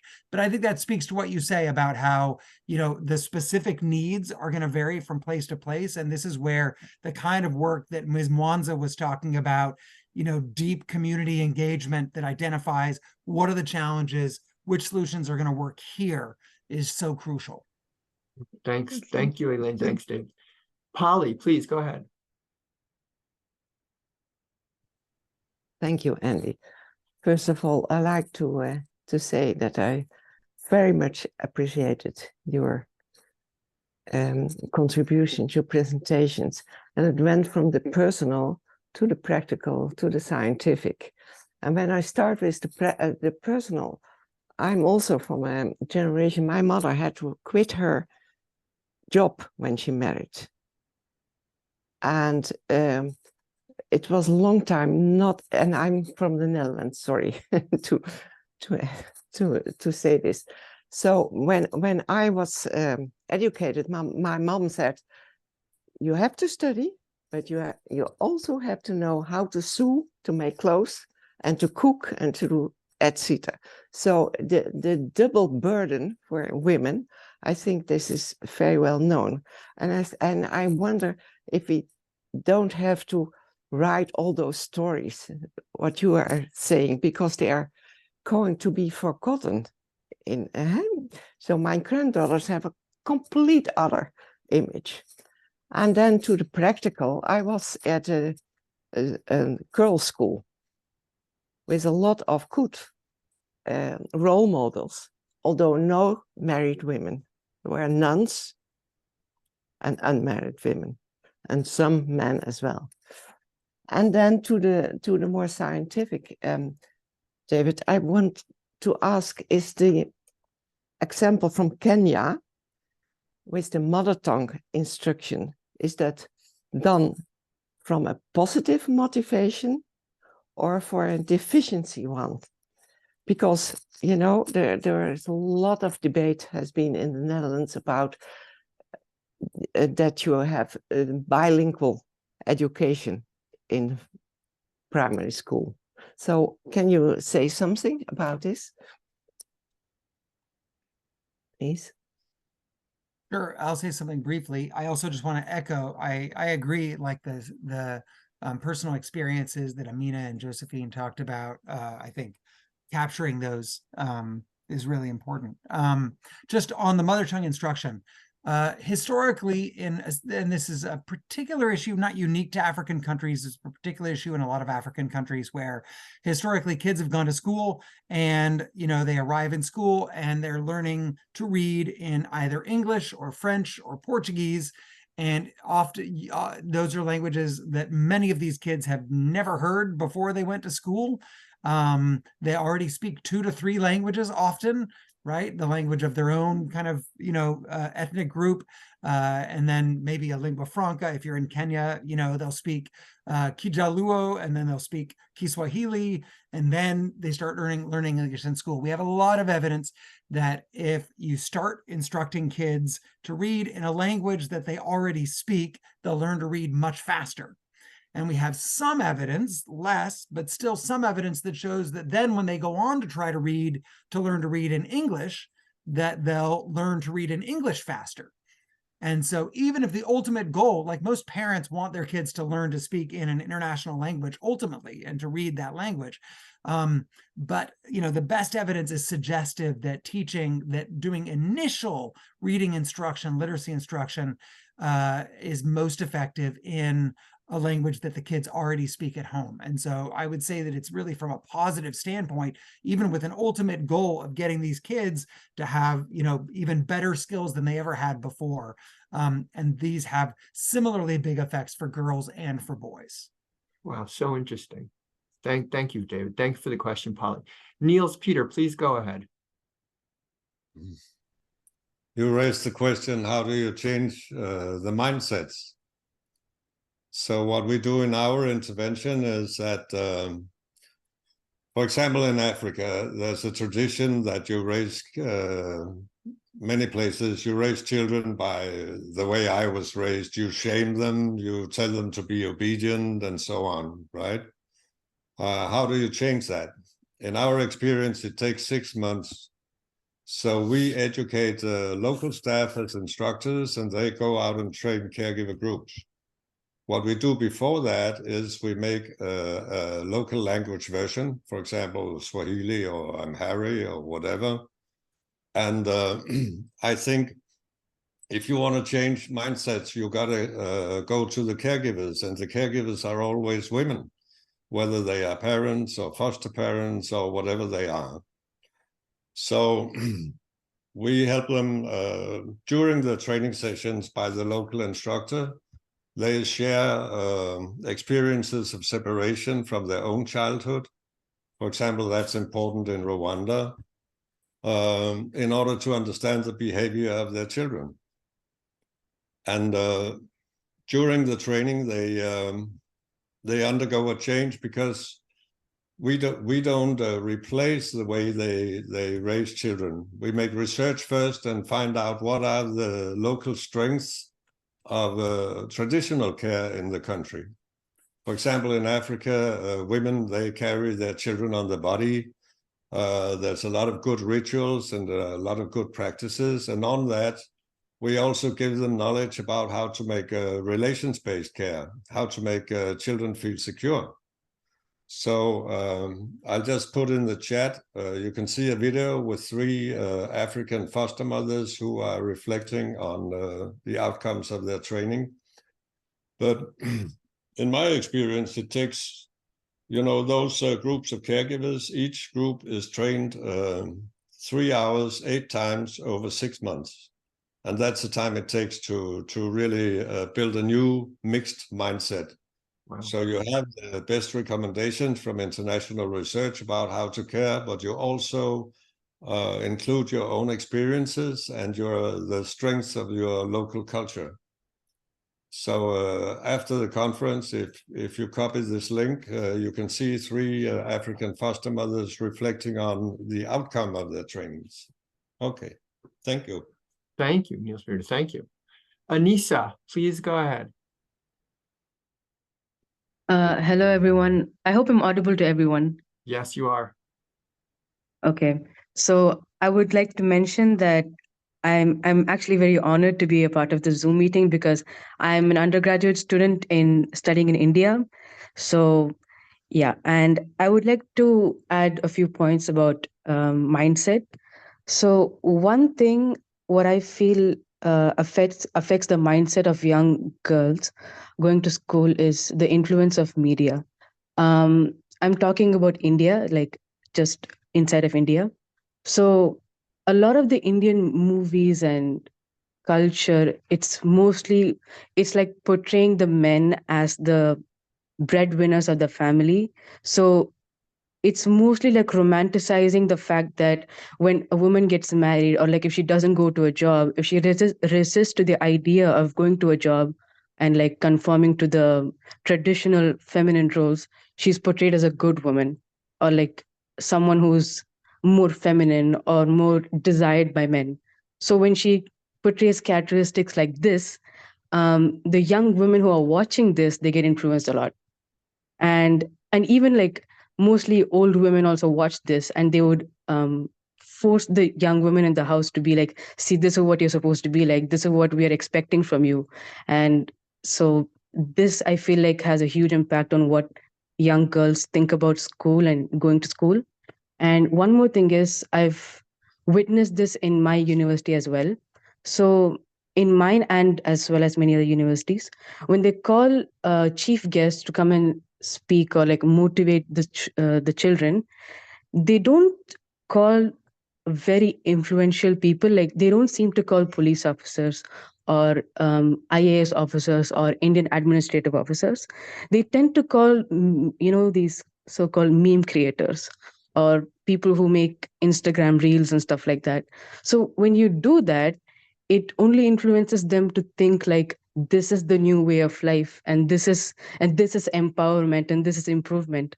But that is obviously, in a way, it can be considered improvement or like gaining fame, but not really in the sense of contributing to something to the society. If you are an administrative officer, obviously you can do more for the society. And I witnessed this in some of my classmates as well. I would like to add another point is, they it's like, so I'm doing psychology, and many of the girls in my class, they said that their parents were hesitant to send them to university to study psychology because they thought psychology was not as important as STEM subjects. They thought it wasn't as significant, and making them study psychology wouldn't be as, like, it would be as if they're wasting their money. That's what they thought. So they said, okay, at least if you told us that you wanted to do engineering or medicine, we would have allowed you to go for higher studies. But then these girls had to fight and protest a lot just to get into university. So I feel like these 3 points are very important in mindset. Thank you so much. Thank you for that, Anissa. So we Thank you. just have a couple minutes, but we have one more question. Lorene, I saw that your hand up. Would you still like to ask your question, Lorene? I was actually going to add on the mindset on the media that Anissa has already touched on. Okay. So yeah, as we know, that the media portrayal is very, very important, just like Anissa has said. And for me, what I can say is that I can not personally relate, but from my mom and the experience that she had when she was growing up, and my grandma, that the fact that she was not able to fully complete her education because of the fact that, she is a woman, she needed to stay home and, take care of the family. But I'm very grateful that my mom, managed to complete her education. And just on the media, it's very influential when it comes to positive portrayal of education, especially on girls. I feel like Anissa has said everything that I wanted to say, but then yeah, that was basically what I wanted to talk about. Okay. All right. Yeah. Thank you, Lorene.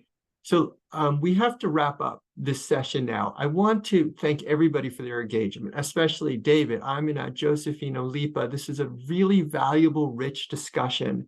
As Polly said, tying everything from research and scholarship to community practice and lived experience. All of you contributed very much to our afternoon. Thank you. We are going to take a 15-minute break, and then ask everyone to return at, well, it's 12 o'clock Eastern time for our awards ceremony. Please stick around. And again, thank you to everyone for your engagement today. We'll see you in a couple of minutes. Bye-bye. Recording now. Okay.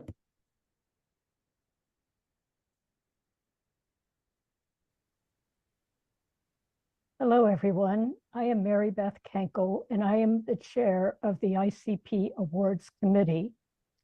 ICP has a number of awards that are presented annually to recognize psychologists who have made significant contributions to international research and service.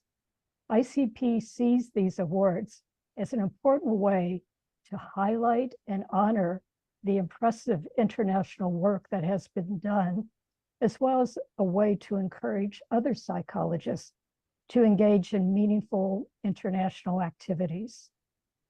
For these awards, we seek nominations of psychologists located throughout the world. These nominations are then sent to our award selection committees for review. There's a separate selection committee for each award with a chair and 3 or 4 committee members. They are the ones to recommend a recipient for the award to the board. Today, the chair of each selection committee will tell you a little bit about the award and then introduce the 2023 award recipient. When they describe the activities and achievements of the recipient, you will clearly see why they were selected for the award. You will also see the award winner giving some words of thanks and appreciation in a short video, and if they were able to be here today for the mini-conference in person. So please join me in learning more about the ICP award winners for 2023. Thank you.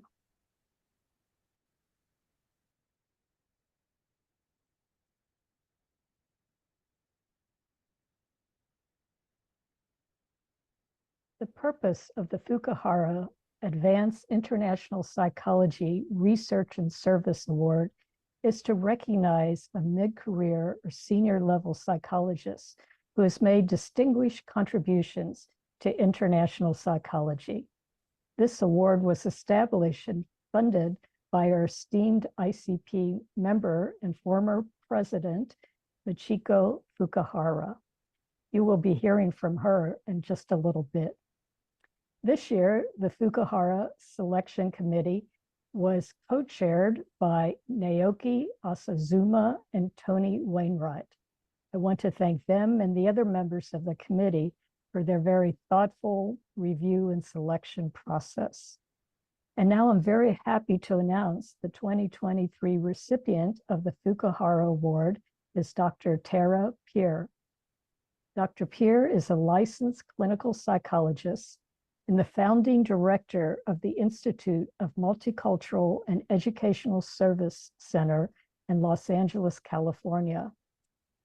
Dr. Pierre's mission in establishing this center in 1989 was to help empower and enrich the lives of underserved diverse groups, including the many immigrants and refugees in the Los Angeles region. Having immigrated to the United States in 1979, Dr. Pierre understood firsthand the challenges and hardships immigrants and refugees encountered with displacement and cultural adaptation. As a result, she has been a tireless advocate for providing culturally relevant clinical services for these diverse groups and for training others to do so, including through an accredited clinical psychology internship at the center. Dr. Pierre has emerged as a key global leader in the area of human rights and justice for her pioneering work with immigrants and underserved communities. And also as a result of the center's diverse publications, workshops, and webinars that apply multicultural clinical psychology to public service. Her focus of study and advocacy has always been on the reduction of disparities in our communities, especially on reducing the stigma and discrimination associated with mental illness. Central to Dr. Pierre's work is her belief that healthcare, including mental health care, is a basic human right for all. As you can see from this brief description, Dr. Pierre epitomizes the values and goals that ICP and this Fukuhara Award seek to perpetuate. Congratulations, Tara Pierre, on receiving ICP's 2023 Fukuhara Award.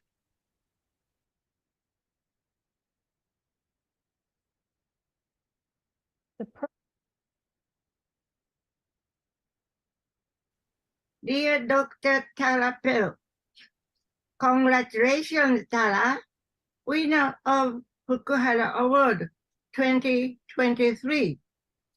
I feel honored that you are the person and being close to me. Publicly, Dr. Pierre was the past president of the ICP.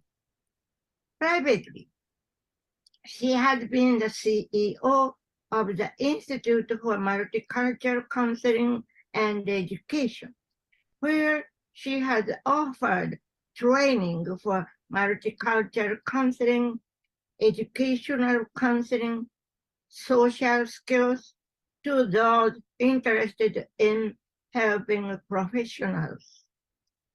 Also, she shared this education with ICP candidates for their further qualification in this profession, making contact with APA so that their training led to the credit of education by APA, so that which is the great contribution to ICP as well as to APA, I understand.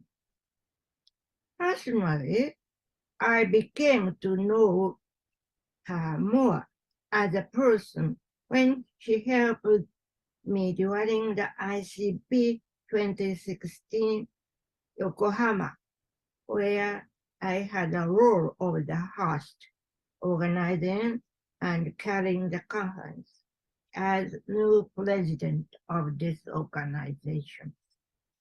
Tara was there, a delegate, and she actually took the role of co-chair of this conference and worked actively with me.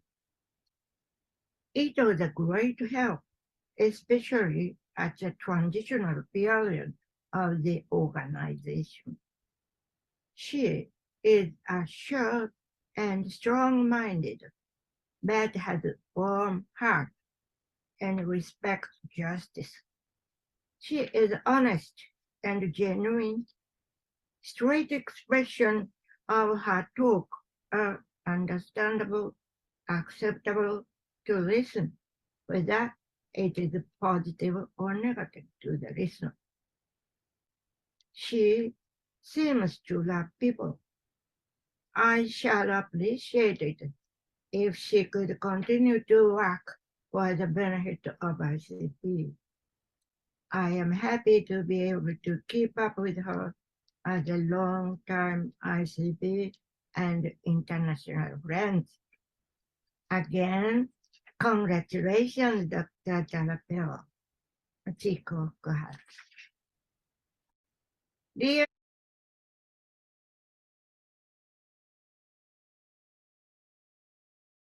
Greetings, friends and colleagues at ICP. This is to acknowledge the recognition of ICP for Fukuhara Research and Service Award of this year. ICP is one of the outstanding, long-standing, prestigious organizations that I had the honor of serving for 2 years as a president. I share the value and mission of organization for promoting the profession of psychology and advancement of this profession in a local, global, level. As an evidence of that, my research project this year was a meaningful collaboration between 3 countries, Australia, Canada, and here in US in my organization. The research project was focused on youth settlement, immigrant and refugee youth settlement experiences in 3 countries. The aim of this study was to provide the recommendation to relevant governments of the 3 countries. At this point, I would like to recognize the unwavering committed leadership of ICP for promoting peace in the world and contributing to that through the practice and principle of humanity. With much appreciation for this award, thank you.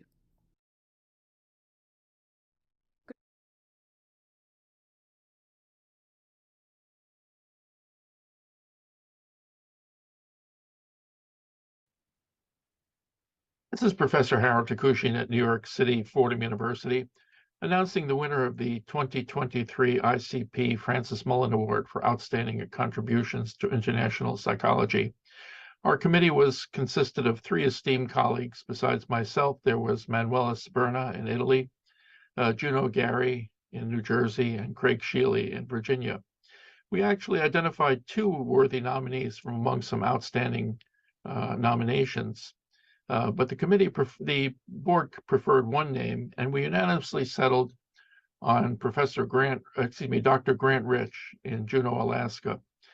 Dr. Rich completed his PhD in 2001 at the University of Chicago, and since then has become quite a distinguished cross-cultural international psychologist with remarkably diverse contributions in several ways as a scholar, teacher, and a leader within international psych. As a scholar, Rich is prolific, with over 260 diverse publications. His 11 books are now highly praised, pioneering state-of-the-art tomes on diverse international topics: history, teaching, media, immigration, human development, psychology in various regions, the Caribbean, Southeast Asia, Oceania, Africa, and the Indian diaspora. He's just a remarkable walking encyclopedia. As far as a teacher, Rich has taught at 8 universities since 2001, including visiting appointments at Ashoka University in India and Phnom Penh in Cambodia. He's a fellow of the APA and the Society for Teaching of Psychology, with several awards as a master teacher. He's taught 27 courses in person and online, including cross-cultural topics. In 2017, Rich was the lead editor of a highly praised volume on internationalizing the teaching of psychology, which assembled 27 master teachers from 21 nations. 73 master teachers from 21 nations. And his publications have involved 6 presidents of the APA in his international work. And he himself was a candidate for APA president for 2025. As a leader in international psychology, Rich was the editor for 4 years of the International Psychology Bulletin of Division 52, where he really did magnificent work transforming that newsletter into a premier 80-page quarterly publication with peer-reviewed research articles.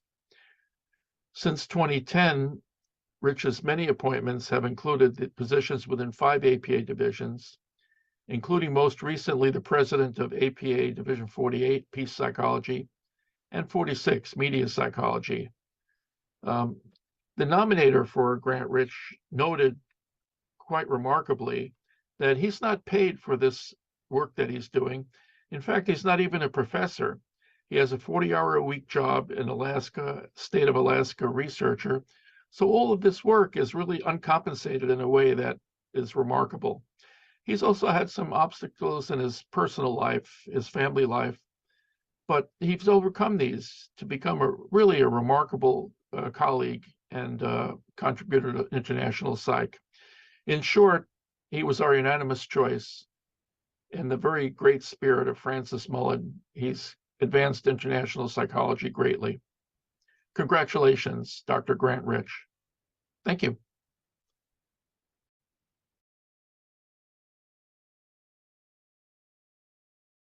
Hello, everybody. My name is Grant Rich. I'm honored and humbled to be the 2023 Mullen Award recipient. I know that ICP was founded in 1941 and that many persons whom I deeply respect have been involved with the organization and led the organization. I count among those who deserve my gratitude, who've supported me and mentored me over the years. Several past ICP presidents, including Florence Denmark, Frank Farley, Uwe Gielen, Anne O'Rourke, Jean Chin, and Josephine Tan. And I'm humbled to be among other Mullen awardees, including those whose work I've admired for many years and decades, including Charlie Spielberger, Florence Denmark, Harold Takushin, and the other awardees. I've made international psychology my career. I have lived and worked and taught in Alaska, as well as an academic year in Cambodia and a semester in India, with sojourns very other places across the globe for sure. I've published, I think it's 10 books now. 3 are on internationalizing the teaching of psychology. So I have an abiding interest there. I'm on the board of ICOPE, the International Council of Psychology Educators. I am the 2024 president of Society for Peace, Conflict, and Violence and Society for Media Psychology. These are APA's divisions 48 and 46. And I hope that together we can build bridges and connections beyond APA and these two divisions and societies to ICP. And together, I think the future will look quite bright for psychology. Psychology is growing more rapidly outside the US than within it. There are about 1 million psychologists internationally and definitely more outside the United States than within, where it's growing rapidly. So I look forward to working with you all. And again, just immense gratitude. It's a huge honor. And I hope to continue my work in international psychology and with you. Thank you.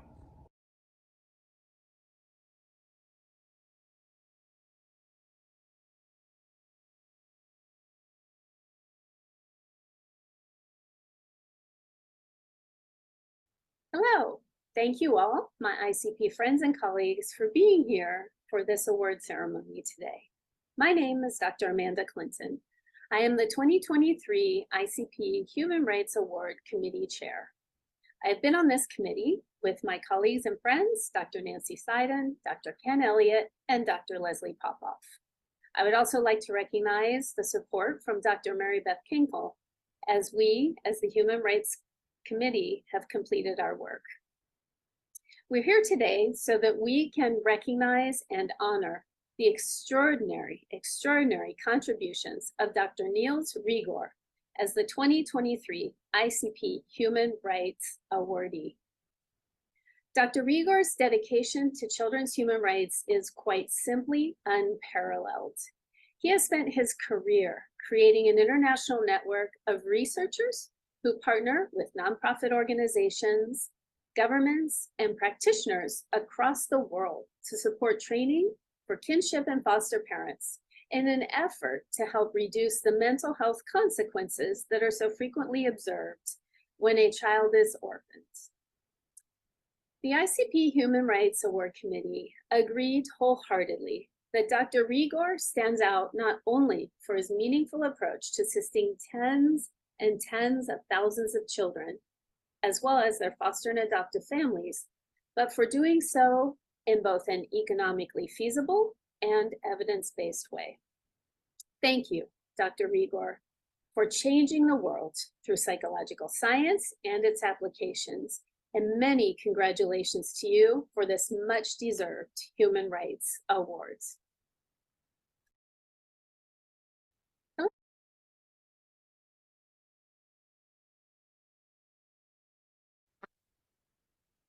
Hello, dear colleagues. I'm Niels from Denmark. Thank you for entrusting me with the Human Rights Award. I owe so much to my colleagues around the world, so let me tell you why.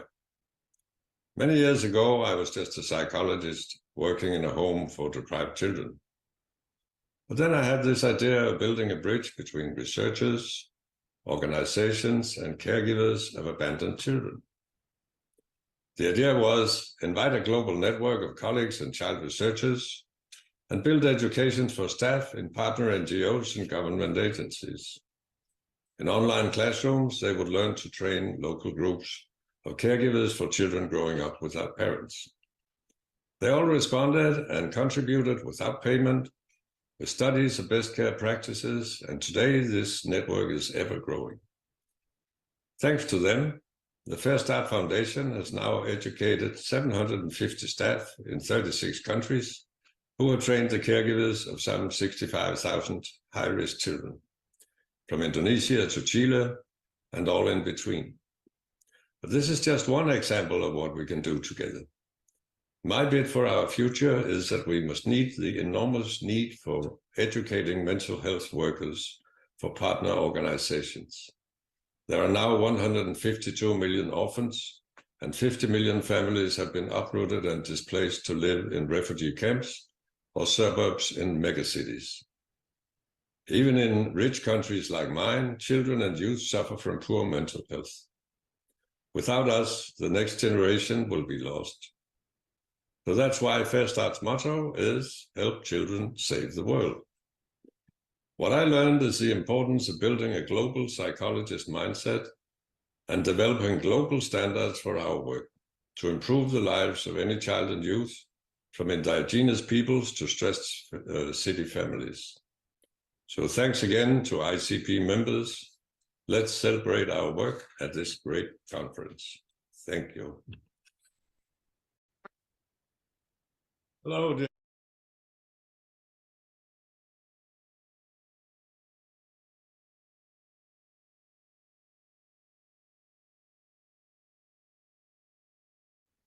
Hello, everyone. I'm Professor Cecilia Chang from the University of Hong Kong. I'm currently serving as the chair of the Cecil Sukumani Bruce Brain Encouragement of Early Career Research Award. This research award recognizes outstanding early career contributions to scholarly endeavors addressing psychological issues of a universal or multinational significance. This award is designed to encourage research that systematically addresses the psychological dimensions affecting the quality of human life, and to enhance and reinforce the mission of goals of ICP. For the purpose of this award, the term research is broadly defined to include all paradigms of scholarly endeavor. This year, Dr. Irene C. Cameron is the winner of the ICP Early Career Research Award.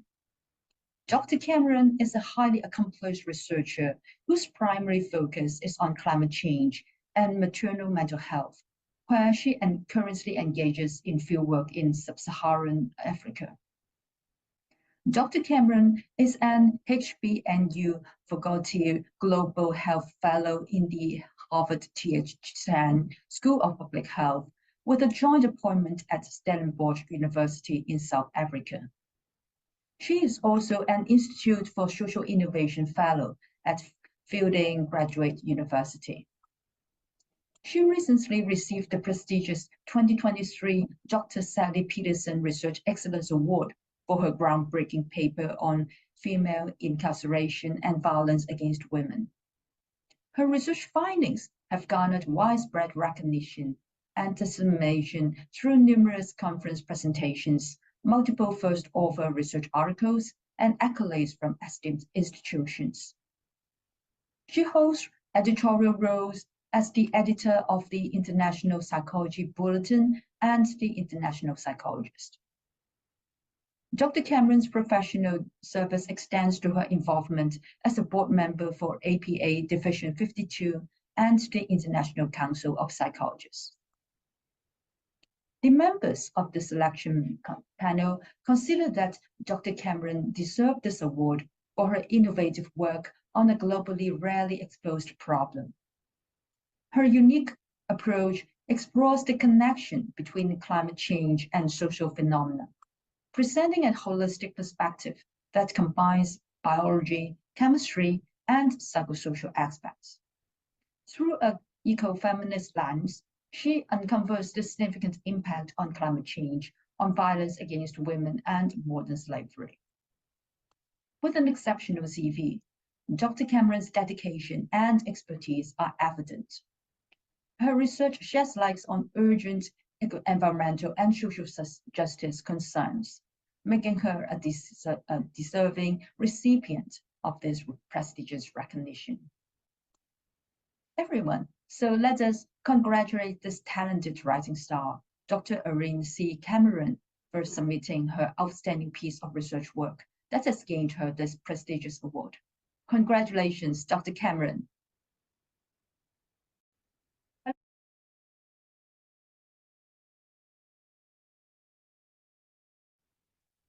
I am deeply honored to receive the Sukumeni Bain Award for Encouragement of Early Career Research. My research journey as a graduate student and a very newly early career psychologist has been marked by collaboration, resilience, and a shared vision for a more just and sustainable world. And on this journey, ICP has played an important role in providing mentorship and opportunities for professional and personal growth. My paper that was nominated for this award investigates the intersection of climate change, women's rights, and modern slavery from within a framework of international psychology. I'm honored to be recognized for work that is not only close to my heart, but also crucial for the well-being of our planet and its inhabitants. This award is not just a recognition of my efforts, but it's a testament to ICP's collective dedication to addressing the pressing issues that we face today. This award is also a call for action for advancing the cause of climate justice, women's rights, and the eradication of modern slavery. The global challenges we face are immense, but so is our collective capacity to bring about positive change. Let us continue to bridge the gap between research and action, understanding that our work in international psychology has the power to shape policies, influence minds, and create a more equitable, just, and sustainable world for all. And again, I want to thank ICP for this incredible honor.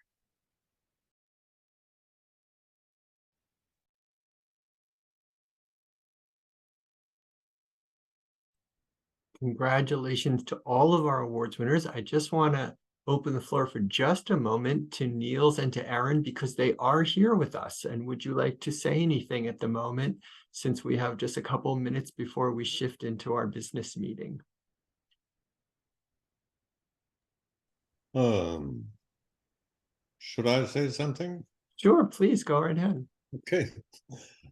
My concern is the human rights and mental health of children and their families.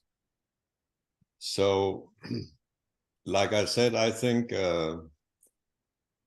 upscaling by using online classrooms is a fantastic way of spreading our research. You know, we are only 3 staff at the Fair Start Foundation, but thanks to virtual classrooms, our students have trained the caregivers of 65,000 children. And I really think that a lot of colleagues can do the same, because we have moved from individual therapy to group therapy to short-term therapy. And now we have the internet, which means that we can reach anybody anywhere. There are 2 people I'd like to thank very much, who have, a lot of researchers have supported me. I think about 100. They didn't get any payment, but in particular, I want to thank Robert McCall and Chris Grock from Pittsburgh University Office of Child Development, because they have supported me and critically advised me all along the way. And I also want to thank Elaine Congress and Uwe Gielen. They invited me as a co-editor for the book in the PCUN book series. We asked researchers from all over the world to describe the challenges and interventions they make. The book is called Children of the World, The Future of Our Earth, and I think it will be published in April. And thanks again, everybody, for this award. So let's work together across the globe. Thank you. Thank you, Niels. I also want everyone to know that you will be giving an ICP webinar, won't you, coming up on January 8th at 10 a.m. Eastern Time. And all of our award winners will be giving webinars over the course of the year, and you will be starting us off, Neil. So thank you very much for that ahead of time. I look forward to that. We do too. Thank you. Erin, we'd like to open the floor to you for a sec. Thanks, Andy. I think, again, I just want to say thank you. Cecilia's speech, it's the first time I had seen it, and it brought me to tears. And I'm very honored to receive this award. And I'm also very honored and pleased that ICP sees the importance of climate change and women's mental health and health. And it is women and children who are disproportionately and most affected by the adverse effects of climate change, especially pregnant women. And my area of research interest is in areas where there's water scarcity, drought and flood cycles, and how that affects pregnant women, especially those living with HIV, and their ability to adhere to their ART treatment, go to their prenatal and postnatal appointments, and to nurse and care for their infants. And I was recently asked to be an editor for the Cambridge Handbook of Environmental Climate and Nature Psychology, and I'm very pleased that I'm able to bring this topic and this importance of this topic to a more global audience. So thank you again. This honor. Thank you, Erin. Before we wrap this up, I just want to acknowledge and extend a really meaningful thanks to Mary Beth Kenkel. She oversees the awards program at ICP. And as you just saw, we have another collection of wonderful awardees, recipients this year. It's beautifully organized. We just recognize people around the globe. So Mary Beth, thank you very much for all that you do for our awards program. Thank you. I love doing it, and what an impressive group of awardees we have. Yeah, I agree. Thanks again, Mary Beth. Andy, do you have a second to announce that we're adding an award for next year? Please, why don't you do it, Erin? Go ahead. Oh, okay. So for next year, we have a new award, and it is the Dr. Mary Bullock Award for research and professional service for students. So it's an award that will focus on graduate students, and it really honors the role that Mary has played in mentoring not only me, but many people who came before me in both professional service and research. And so we're excited to add that award for next year. It'll be our first award that focuses solely on students. So it's very exciting. So nominations will be open soon for all of these awards. So please nominate students that you think are worthy of this award. You know, I was just going to ask you to make such an award, because I met so many young researchers in Africa and other low-income countries, and they strive to do what they can, but it's very expensive for them to read papers and join communities. So we invite young researchers in, but they are working under very harsh conditions. So I look forward to whoever you will give the award to. Yeah. We do too. Thanks, everyone. So now we are going to transition into ICP's business meeting, which will not be very long, and then we will go right into our town hall. And we really do value your input during our town hall discussion. So to get stepping right into our business meeting, we are going to start off with an update and report on our current membership. Mary, would you speak about that? Sure. Thank you. Our current membership is, as you can see on the slide, 228 members from about 41 countries. And we're really excited. For a couple of years, we've had a new membership promotion called Discover ICP that encourages people to try us out for a year of free membership, and that's been modestly successful. We have a lot of people join, and we hope that increasing numbers of people will stay with us. But ICP membership has increased over the last number of years, and we've also increased our diversity. I think we can put part of that to the ability to do things just like we're doing now, to have meetings that are accessible to everyone around the world. So I think in the future, we're going to try to keep a blend of remote Zoom kinds of meetings so we can all talk to each other, and also in-person meetings so we can see each other face to face. Thanks, Andy. Thanks, Mary. Unfortunately, our treasurer, Chris Mulche, couldn't be with us today, so he provided me with a report, so please forgive me for reading, but I will give our update quickly. The ICP budget is a slim budget. We are very efficient with our money, largely due to the voluntary nature of the association. It is a blessing to have so many dedicated individuals who give their time and expertise. Historically, we have received almost all of our funding through membership and used almost all of that money to operate. These last few years have been interesting as we have shifted to virtual conferences. We are very excited to return to in-person conferences this upcoming summer in Prague. Please join us. Some of the in-person conferences help us fund our other activities, while some barely break even. While we have historically had a few $100s or maybe even $1,000 at the end of each year, so as I've said, we have a slim budget. We have had a large amount of money sitting in a savings account. It was not earning much interest. The board voted this year to move that money into a CD that would earn interest for ICP. This will likely account for almost 25% of our budget and is a huge improvement to our financial standing. At this time, ICP uses a traditional bank. There has been board discussion about whether we want to move our money to a bank more in line with our global humanitarian interests. If you know of such a bank, please reach out to Chris Mulche with recommendations. Or if you want to reach out to any of us on the board, we will pass the message on to Chris however you would like. So we appreciate Chris's work throughout the year and for that summary report.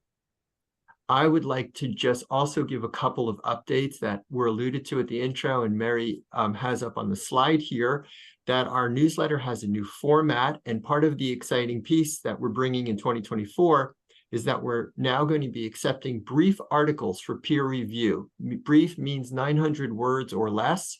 These can be research, empirically based articles. They can be commentaries on your geographical region or within your specialization, but we encourage people to please take this opportunity and submit some brief reports. Another update, ICP recently instituted what we're calling a policy regarding making social or political statements, and that policy is that ICP as an association will not be making social or political statements. We leave open the opportunity to endorse statements of other organizations or associations, but we will not be making statements of our own. This is consistent with our mission, which is to provide platform in which all views are welcome to express themselves, and we are going to take up the opportunity even more than we have in the past to encourage people to submit articles, to engage in webinars, discussion groups, where however we can to serve the idea of getting different voices out so that these discussions can occur in a manner that serves our mission. So that is a new move that ICP has made a decision about. The other exciting piece that coming into in our connection to the United Nations is that for many years, ICP has had representatives at the UN. And for the first time, we will have representatives who are outside the New York area, meaning they will take advantage of being able to virtually join meetings. We feel that this is a great service to what ICP wants to do, which is spread out opportunities and spread the message of the work that we're doing and the work that's going on at the UN. So we're very excited about that. And I want to invite everyone to be here at 1:30 because there will be a presentation on ICP at the UN by our UN leaders. Final thing I want to draw your attention to in our business meeting is that we have interest groups. You can see them on the screen right now, and they are also listed on our webpage. And they cover a range of issues that are particularly important to ICP's members and the people who take leadership positions in ICP. You see 2 new interest groups that have come forth, and we encourage everyone to take part, step in, join these groups, and as usual, engage and have as much participation as you can. So before I move on with any other report or moving on to the town hall, does anyone have a comment or a question either to add or pose before we complete?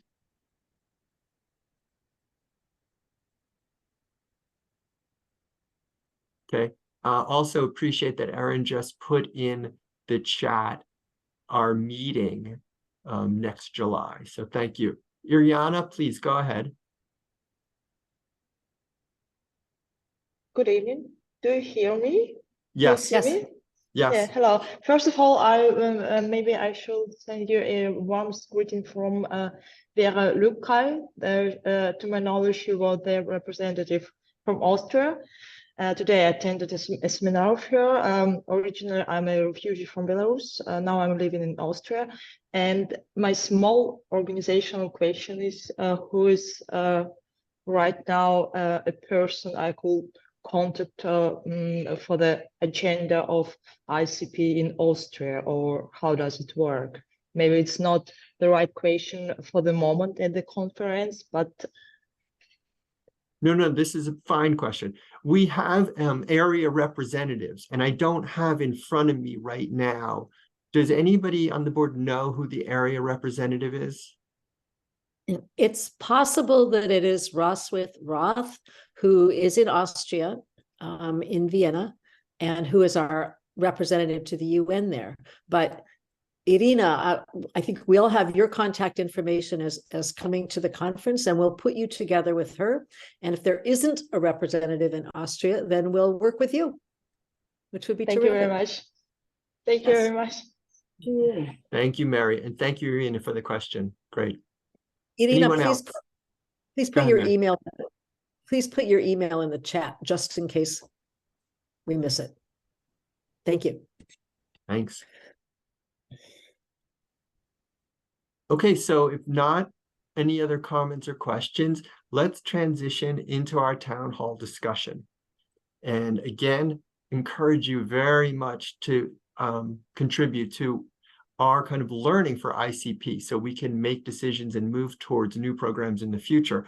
So reminding everybody that what we want to be in ICP is a forum for our members to take action with respect to their own work individually, for collaborations, and for us to be a place where we can offer webinars, interest group discussions that address any issue relevant to international psychology, especially as salient to our mission.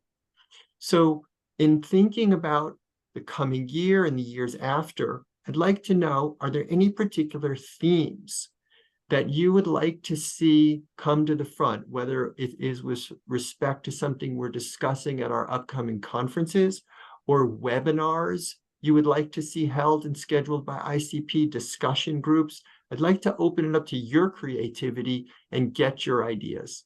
Anybody want to start?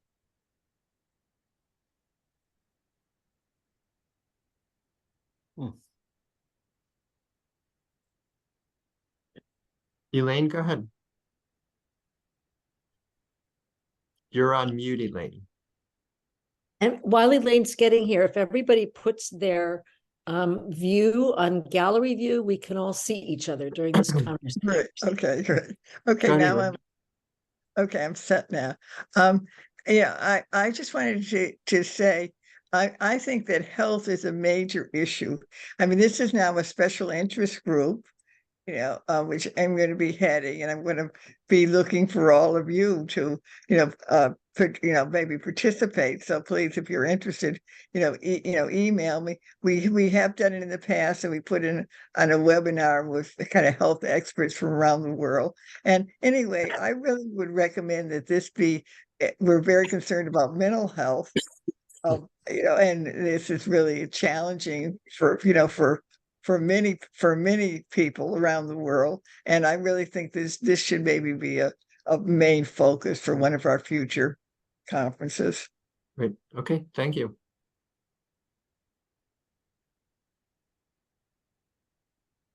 Any others?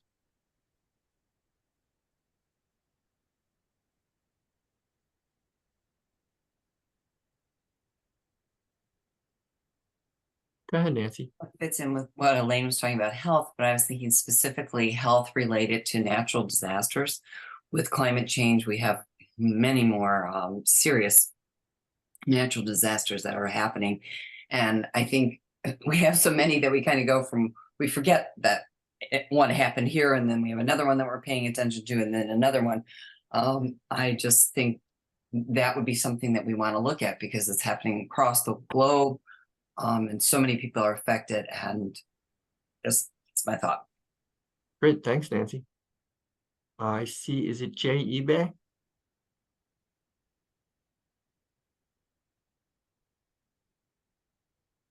You are on mute still.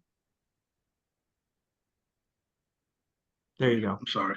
No, it's Yeah, okay. can you hear me now? Yes. Okay. Yes, my question would be if there's a way we can include IO psychologist in the forum, because I see a lot of IO psychologists here, so I don't know how we should do that, but I think it's also will be important. Are you thinking Thank you. also of a particular theme or just that specialization?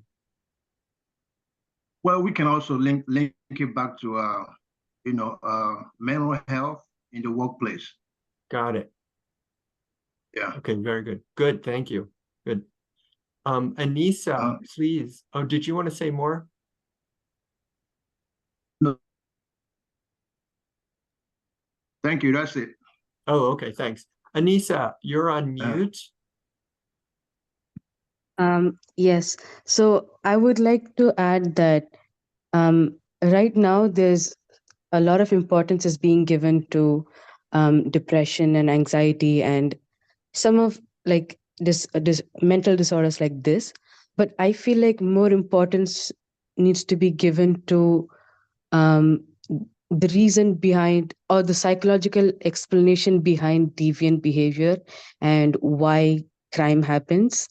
As a first-year student, I think this has been a very intriguing topic for me because when people are born, like, I just find it so interesting why an individual would want to commit a crime or why they would want to behave in a deviant manner. So I feel like we need to give more importance as psychologists to prevent the occurrence of crime, because every action we do, I feel like there is a strong psychological input. So if we could stop that psychological input or from the development of it from childhood, I feel like we can make a huge impact on preventing crime. Great. Thank you. Very good. Thank you. Thanks. Stu Jacobs. Yes, hello and thank you. I can't see myself, but that's okay. One of the issues for me is I'm a person that does many different things, and so I'm intrigued by all the topics. But something I've been thinking of and hearing things throughout this morning is this morning where I am in Oklahoma, US, is I think we need to look at the whole life spectrum around the world. And I've done some stuff, some focus on older adults and interdisciplinary stuff, and especially in India with geriatric medicine. And I think a lot of the other things, whether it's response to disasters and trauma from wars, etc., that the same way that two of our honorees today are looking at mothers and children or caretakers and children and organizing them, I think older adults, and it varies from nation to nation and community to community, have roles to play in helping with that and helping with climate issues, with climate change and our connections to sustainability, etc. So that's just it. Yeah, and maybe I'm thinking of it also because I'm headed towards retirement, and I'm trying to think of, okay, how do I continue this work outside of the university, which I'm really happy to leave, and I'm not sure yet where I'm going to live, but I still do want to be engaged. So I'm more likely to do things with different communities, getting different groups together with conversations wherever I am locally and hopefully again internationally, which COVID sort of stopped for me. So. Very good. Thanks, Sue. Thank you. Ling Ling. Hi everyone. It's lovely to be in this conference, and pardon me, I've got a bit of a cough, so I hope you can hear me well. I am a first-year PhD student, originally from Malaysia, so I'm really grateful that there's Malaysian representation here in the ICP with Josephine's talk. but I'm doing my PhD here in Portugal. And my PhD topic is focused around forced displacement or refugees. I would be interested to look at least if for my research topic, I'm looking at how refugees adapt and integrate into their host society. And with the trend of climate change and increasing social inequality, the issues of forced migration and refugee is not something that will go away. And I foresee that more and more social scientists and psychologists will need to be involved, not just in the area of mental health, which a lot of current research is focused on, but I truly believe that improving community resilience and supporting refugees to integrate and to adapt in their new countries is also just as important. So topics around that or themes around that, if we can talk about it, that'd be great. Great, thanks, Lynn. Great. Josephine? Yeah, the topic I have in mind is really broad, is sort of cross-cutting. I'm really interested in social media and the role it plays in a number of things, like mental health and disinformation and violence and so on and so forth. We've talked a lot, not necessarily just we, but the media, and I think articles have also talked a lot about the ills of social media, but I'm wondering whether we can also look at how social media can be harnessed for good, whether we talk of mental health issues, education of girls and boys, helping people to think more rationally, reducing polarization, combating criminality and things like that. I don't have anything really specific in mind, but more as to the role of social media in either doing good or evil. That's it. Thanks. Good. Thank you. Thanks, Josephine. Dominique.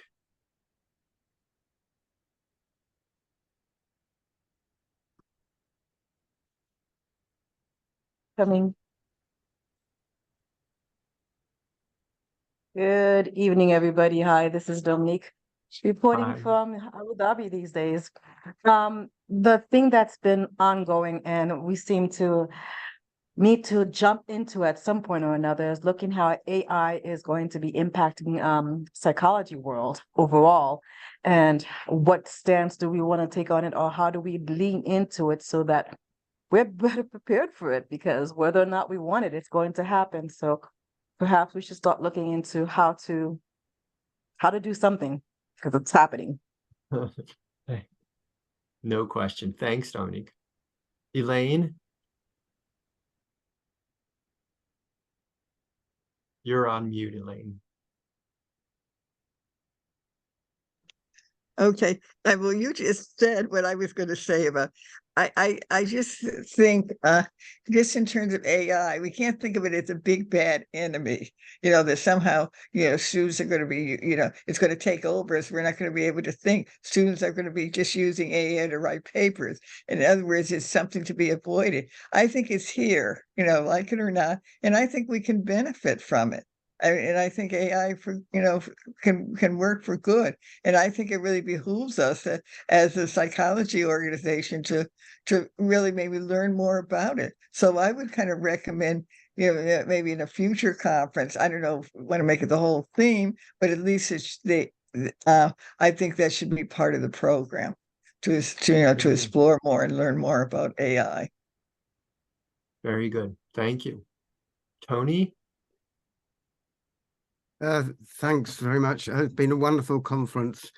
Some of the things that it sparked for me is thinking about upstream system dynamics of human rights that maybe, I don't know what Andrew does about that. It sounds like the same thing I'm talking about, that how we come to have human rights violations. And one thing I've been studying a lot recently is the trade in armaments, and how corrupting this has been, and the whole psychology of how that happens, and how funding gets spent on armaments rather than on education. So there are really important systemic drivers for this sort of thing.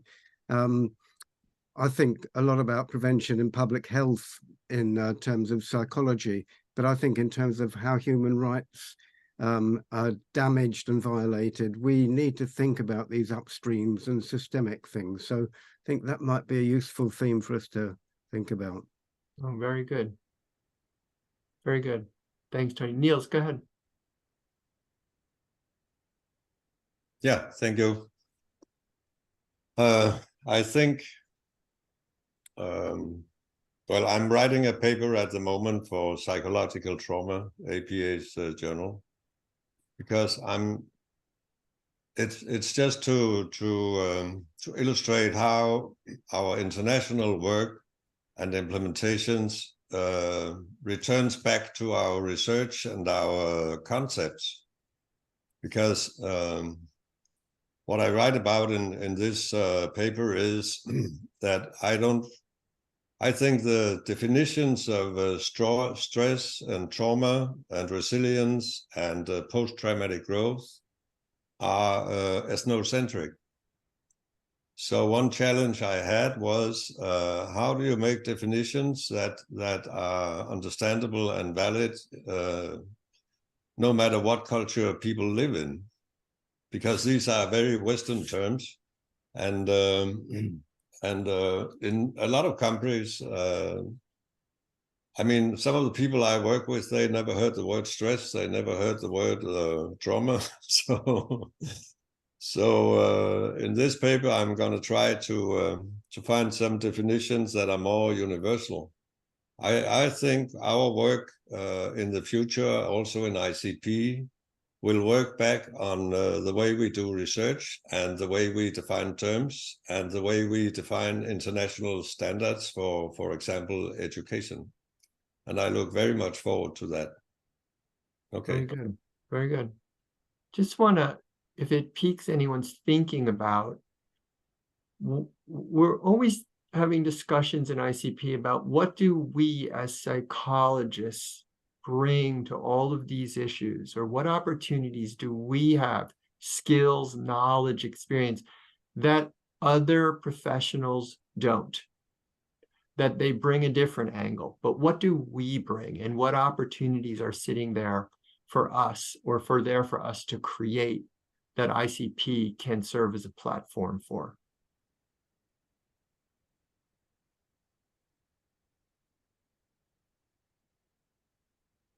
Can I go on? You certainly can. Go right ahead. That's one of the things I address in this paper I'm writing, because, for example, our definitions of stress and trauma and so on, they are exclusively from a psychological point of view. And I think, for example, if we include research from physiology, how does stress work on cells? How does it work on the brain, and so on? In short, if we work in more interdisciplinary ways, I mean, our program is, for example, it's not, of course, a lot of psychologists are involved, but most of them work in other fields. Like NGOs and government agencies and so on. So to me, it's very important to find ways to apply our work by cooperating with others. What I also see is that the growing cities all over the world, they are all struggling with the same problems. And for example, I'm sitting in the PCUN group for migrant children, and we are discussing what to do for migrants and involve officials in New York. And I think that work can be a model, because any other major city has exactly the same problems.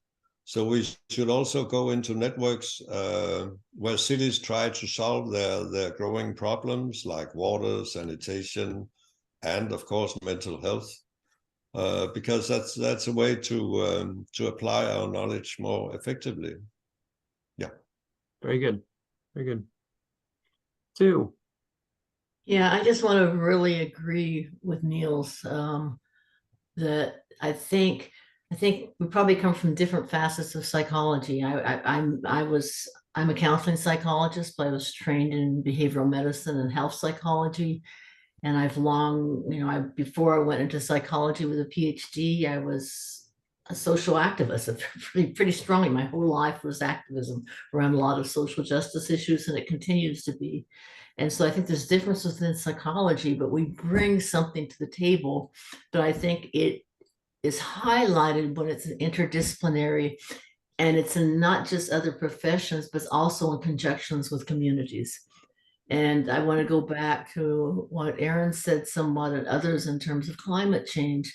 If you haven't read it or listened to it on an audiobook, and I don't know what other languages it may be in other than English, Braiding Sweetgrass is phenomenal. It talks about indigenous ways of thinking and how it goes, and the author of it is also a scientist. And so if we're talking about climate change, we're talking about the effects of disasters, we're talking about different generations of people over the world, it affects us all. And it's very definitely social justice, human rights, and gives us new ways of doing it. So in thinking about it, I was in a discussion with that earlier this week. So just, but I really agree with you, Niles. It's got to be more. I would like to focus more on how we work together with our communities, some of which might have an education that has a degree tied to it, and some of whom may not. And other people who are in the academic disciplines, we can talk about, science doesn't even have a word for some of the things that comes up about the reciprocity and the way of communities with indigenous ways of thinking. You get some of that from this book. So I'll stop there. But it's something I feel very strongly about. Thanks, Sue. Very good. And Aaron, thanks for posting that in the chat. Anybody else? Ja, hoe kom ik met mijn handje? Any other comments? Go ahead, Polly. Yeah, I was looking for my electronic hand. I couldn't. And I would very much like to support all the voices in this meeting who want to be more involved with communities, with society, etc. Because what my hindered in the past time, that many official instances say you start from psychology, then we are stuck to our concepts. And maybe we need a complete other set of concepts, or more broad or more connected with, like Neil said, other disciplines. So I think when you really want to make an effort for human rights, you need to be more contextual involved and historical as well, I think. Thank you. Very good. Thanks, Polly. Very good. Oh, Naoki, please go ahead. Hi, I'm Naoki Asazama, the director at large, and I'm a medical doctor. So, so under the words of human rights, I have found many meanings, various. Yeah.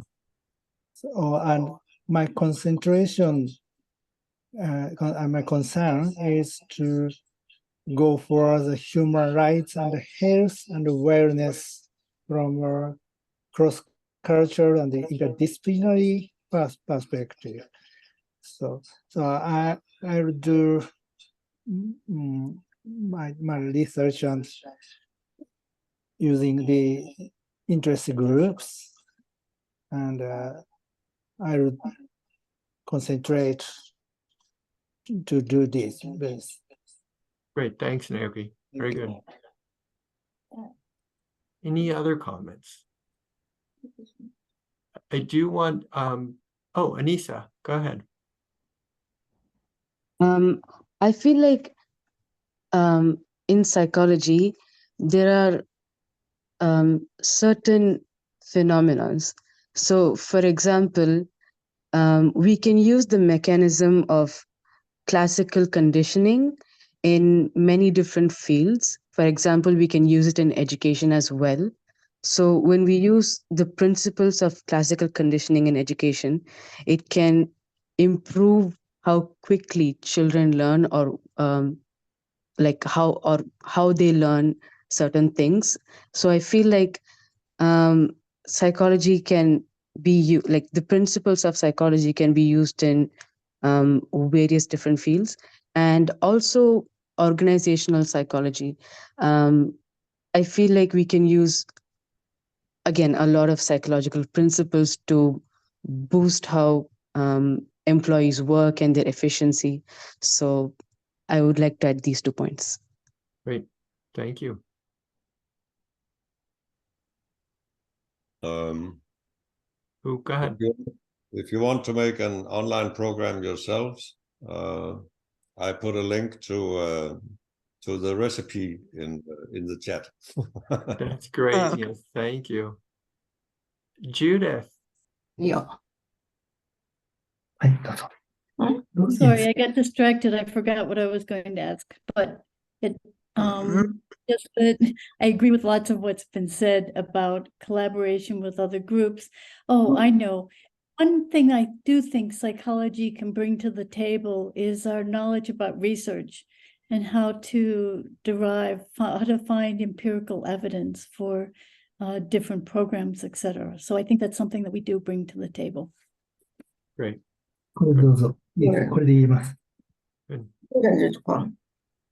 Tony? Unmute myself. Yes, just picking up the theme I brought up before. I was thinking how the whole question of climate harm, disruption of the climate system, is just so central to what we need to be thinking about. When this is just not an ordinary situation we're in. And the thing that psychology can bring to this is that we need to think about social transformation. We can't be thinking about business as usual. If you look at what's happening with the emissions, they're just carrying on going up, irrespective of all the talk there is. And we're facing awful times ahead. So we have to think about how we respond to that, because human rights will be challenged in all sorts of ways in the coming decades. So I suppose psychology can bring to this. There are ideas about social tipping points that we can think about, how we can get some of these changes. The IPCC report on the route to 1.5 made clear that if we're going to get anything done, we have to change things very, very radically. And I think psychology has a lot to offer if we get to think about that. But if we don't get to think about that, we'll just be sleepwalking into it.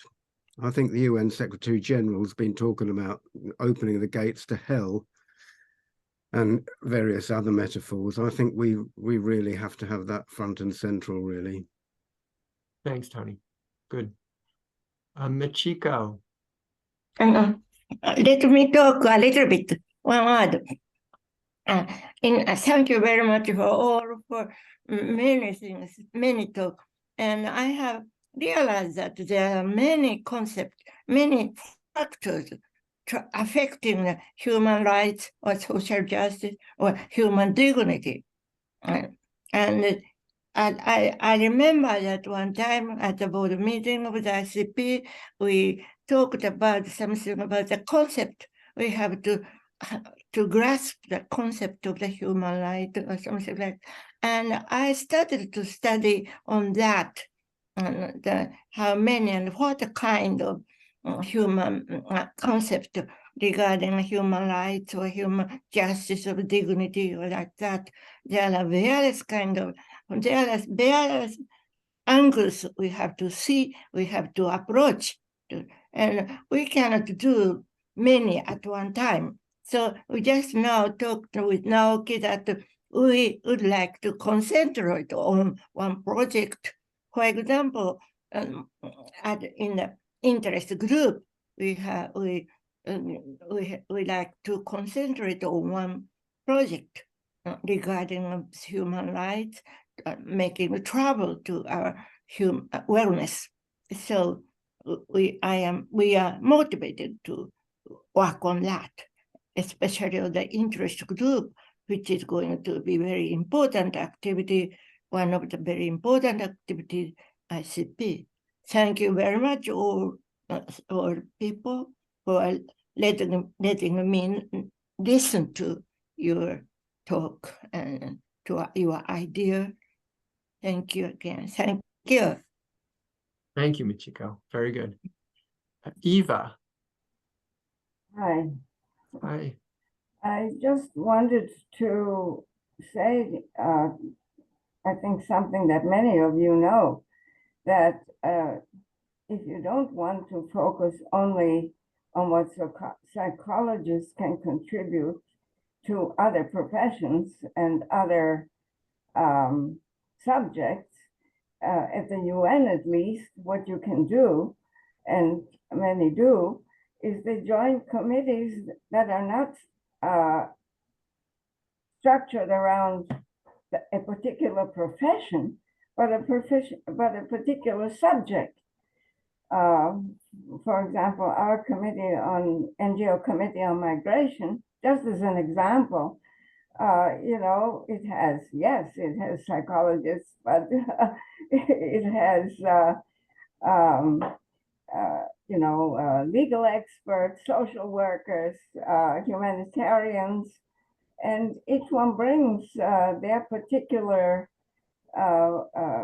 expertise and knowledge and questions to the fore. And not only that, but most of these NGOs also join together into an international social science, not social science, but civil society, all these CSs, civil society group, which combines, you know, both, it widens the knowledge base and it makes stronger any conclusions that persons, that the groups come to. I just wanted to put that on the table. I mean, it's very obvious, but I haven't heard it, that's all. Thank you for stating it, Eva. Ling Ling. Hi, the first thing that came to mind about what psychology can contribute is that if you're working with communities or if you're working with the grassroots, I think spreading the practice and the knowledge of citizen science is quite important.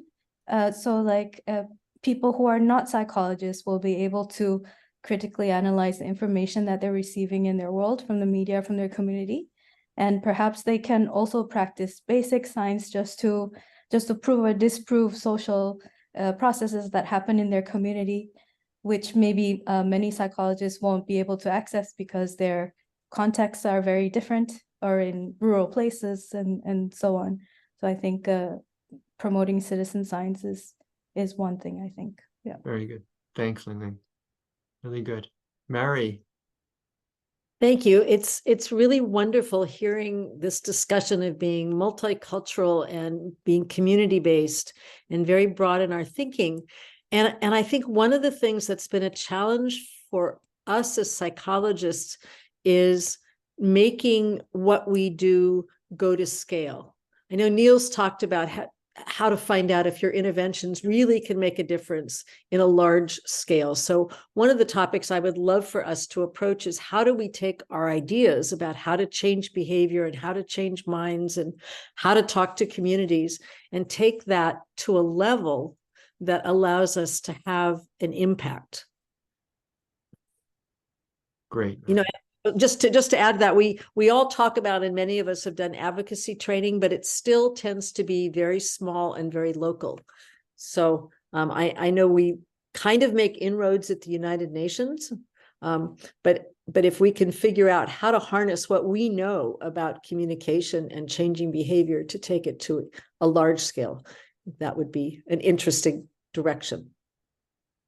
Very good. Very good. Thank you. Anyone else? Any other ideas? Polly? You're on mute, Polly.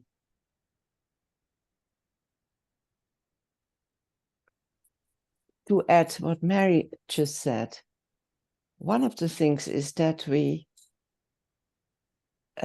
have to learn to speak out loudly, because in my view, psychologists are modest and more intern into the practice rooms, and to speak out and to speak in public and to meddle in politics sometimes with very good grounded research and opinions. I think that's something we have to learn, and maybe we can add to this. Good, thank you. Go ahead, Niels. We just published at our site. We spent half a year. You know, we worked in Greenland since 2017 with Inuit people. And they have a big problem because Greenland is more or less a Danish colony, and there's a lot of cultural issues and clash and trauma. They have a very high suicide rate, and 7% of all children are in alternative care. So besides educating municipality staff, we just published an online ebook with a lot of links to videos in Inuit language and in Danish language. And I think, you know, podcasts and ebooks is a very good way to reach a lot of people who otherwise wouldn't be interested in psychology.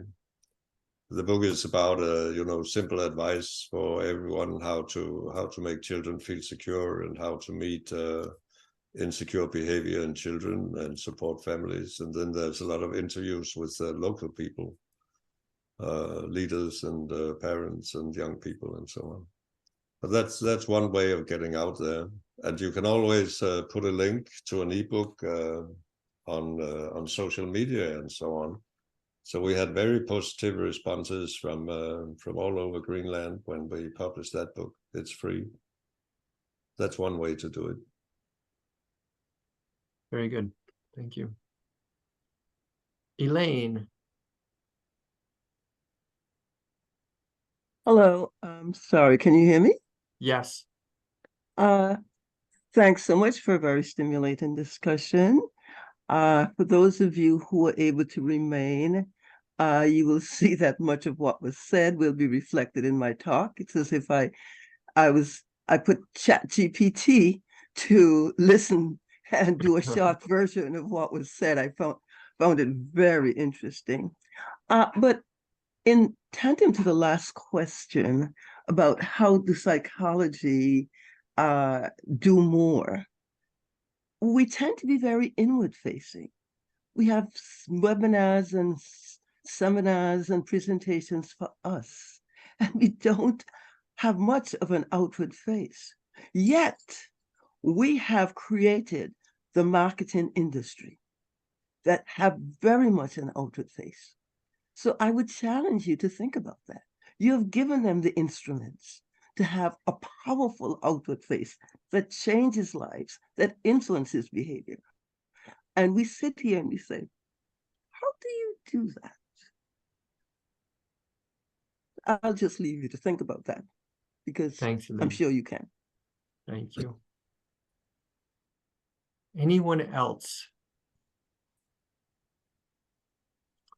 Okay, well, we've got a few minutes before we go. I really want to invite everybody to stick around at 1:30 for our presentation on the UN. It should be great.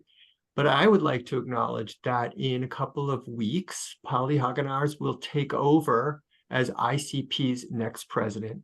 And I'd just like to mention that ICP is in great shape with Polly leading, with her expertise and her experience and knowledge base. And we're just very fortunate to have you, Polly, and want to welcome you to the leadership of ICP after being on the board for several years.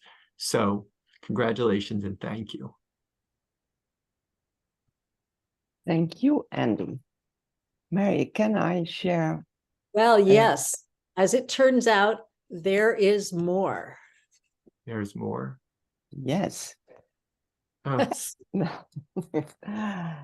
Dear Andy, dear Mr. ICP President, to me, the honor on behalf of the ICP board and the membership to say a few words to you. But I must say, it's not only an honor, but it's also a bit sad because you will no longer be our ICP president. During the time you were active in the board, the EC, and as president, we got to know you as forward-looking visionary for ICP, a natural, effective, and great leader. You have the admirable capability to guide us through difficult discussions with sometimes controversial issues with grace and efficiency. You revived ICP's successful webinar series, and you spearheaded this year's MiniConference, developed a vision for engaging students with ICP at the UN.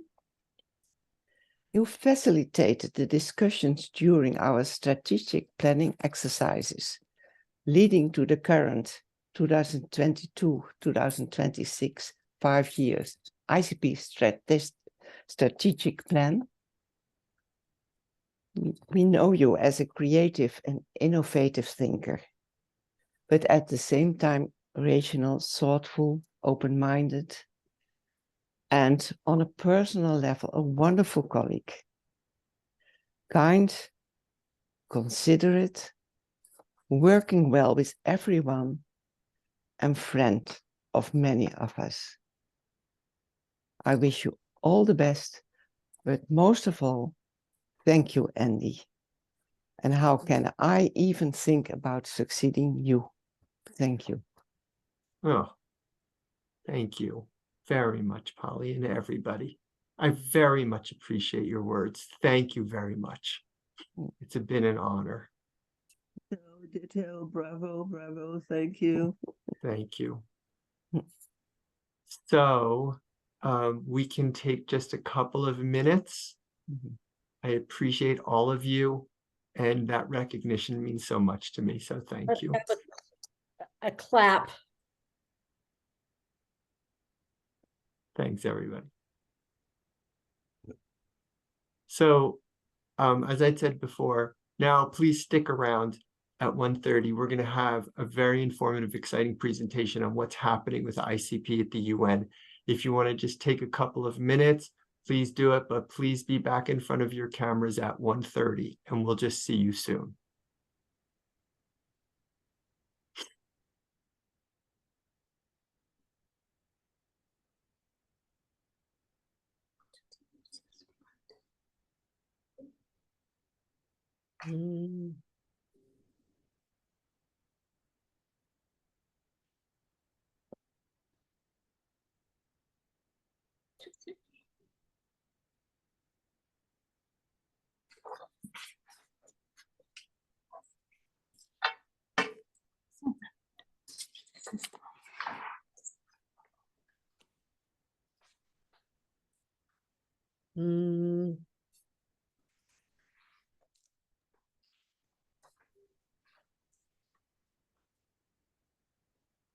Okay, let's transition into our presentation on the UN.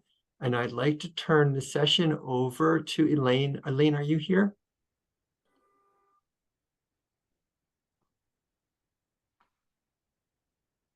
Let's give her just a moment.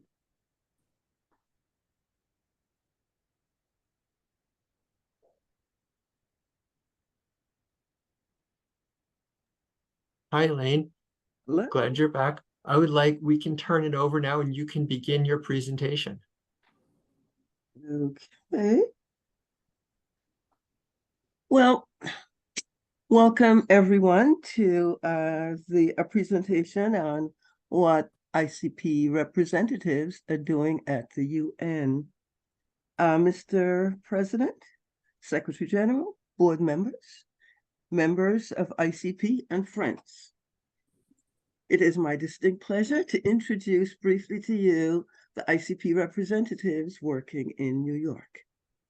I introduce first of all Dr. Leslie Pofoff. Having retired from my role as the supervisor of psychologists with the New York City Department of Education, I'm a licensed psychologist with a private practice in Great Neck, New York. as past president of the Psychology Coalition at the United Nations, PCUN, and just past chair of Psychology Day at the United Nations, I continue as a member of the executive board of PCUN. I am also a member of the NGO Committee on Migration and Subcommittee on Xenophobia, Racism, and Social Inclusion. Dr. Leslie Pofas could not join us today because of a prior commitment, and I will be doing her presentation on her behalf. I'm going to introduce everybody so we don't interrupt. We just move quickly into a flow. Our second ICP representative is Dr. Janet Segal. Professor Segal is Professor Emeritus in Psychology from Fairleigh Dickinson University. She has numerous publications and presentations, primarily in the area of violence against women and cross-cultural research. As a member of the ICP-UN team, she has served as chair of the NGO Committee on Aging in New York, and currently serves as the chair of the PCUN Program Committee, and previously was co-chair of the ICP-UN Intern Program. Next on our team is Dr. Eva Sanders.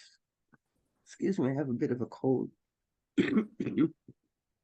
Dr. Sanders is ICP's UN representative who is a refugee from Vienna, Austria. Dr. Sanders is a retired professor and past chair of the Social Sciences Division at Fordham University. She co-founded the NGO Committee on Migration in 2007 and is now its chair emerita. Then we have Dr. Elizabeth Kloner. Dr. Kloner is Professor Emeritus of the Psychology at the New York City Technical College of the City University of New York. Her areas of specialization are clinical child school psychology, and she's a licensed psychologist and a founder and psychologist in independent private preschool, and founder and psychologist of an independent private preschool merged into what became a national blue ribbon preschool 12. She's devoted many years to the supervision of doctoral students from NYU in their final clinical placement. As a member of the ICP-UN team, she has served as co-chair of the ICP Intern Program, and as a member of PCUN, serves on its program committee. Excuse me. And that leaves me. I am just a recently retired professor trying to figure out what I want to do when I grow up. The psychologist and the poet have been contending in my brain for many decades now, and at this time, their argumentations have intensified. So while I presented a paper at the 17th Annual County Conference on November 18th, 2 weeks ago, coming out of the University of the West Indies, my TED Talks, taped early this year and available on YouTube, are historical and motivational in content, but are poetic renditions that have been very well received. Okay, that concludes our introductions of those present. And if I can share my screen, I would like to put up Dr. Pofas' presentation. Oh, where did it go?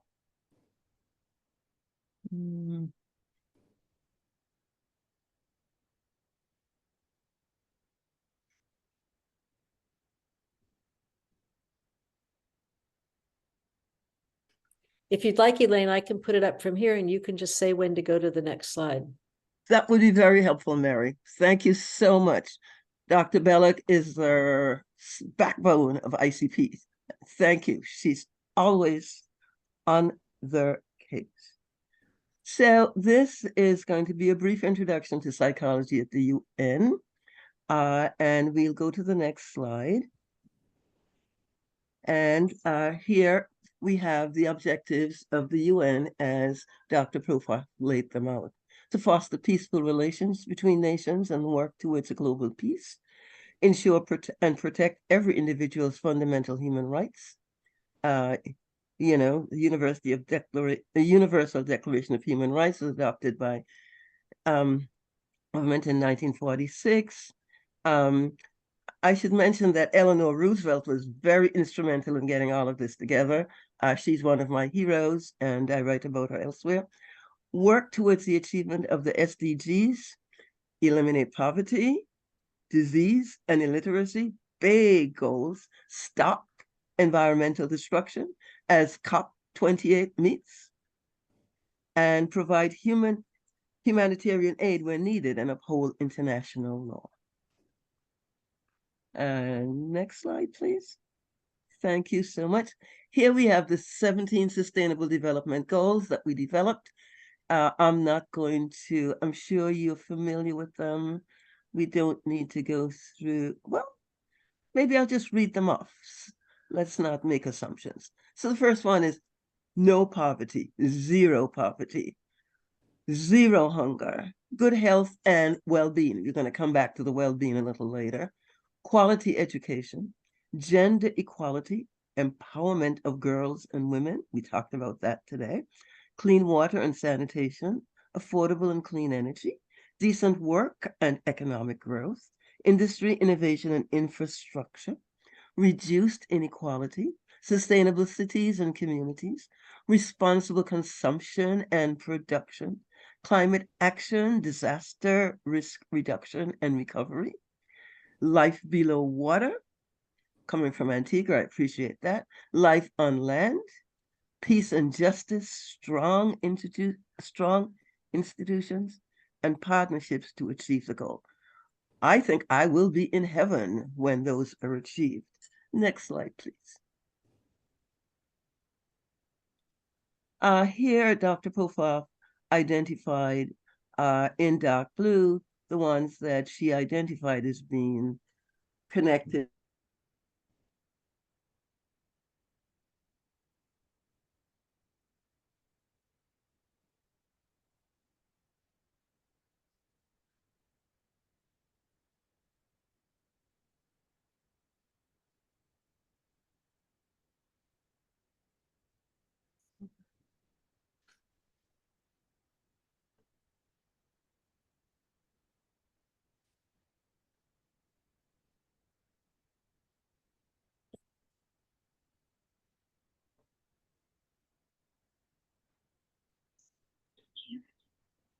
Elaine, did you lose your, are you accidentally on mute?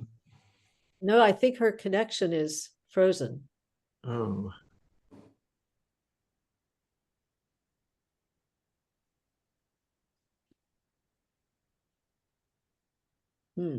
Would someone else on the panel like to pick up where Elaine was?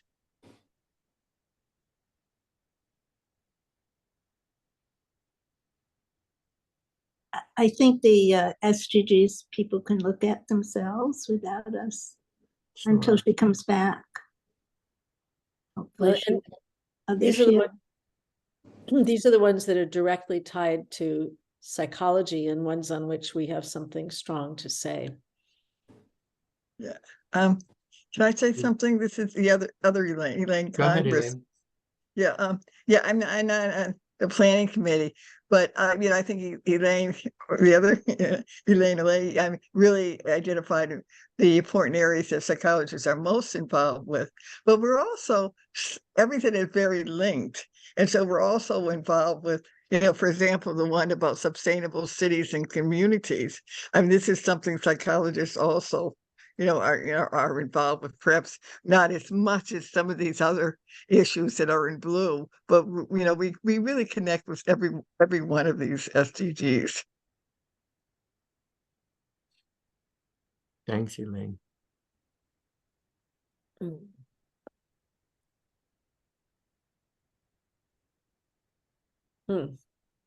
Should we go to the next slide, maybe? Or? Sure. So, yeah, I'll go to the next slide. Elaine just left, so maybe she will come back. Hopefully.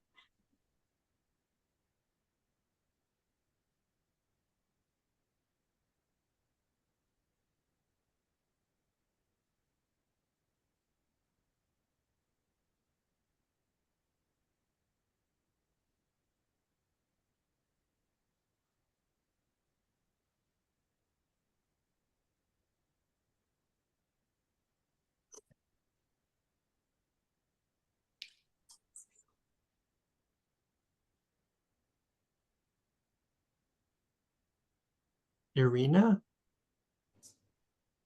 Yeah, I would like to ask, do we allow to have the presentation slide after the conference, or is it better to make some remark or the conference is being recorded and that will be available. Thank you. Thanks.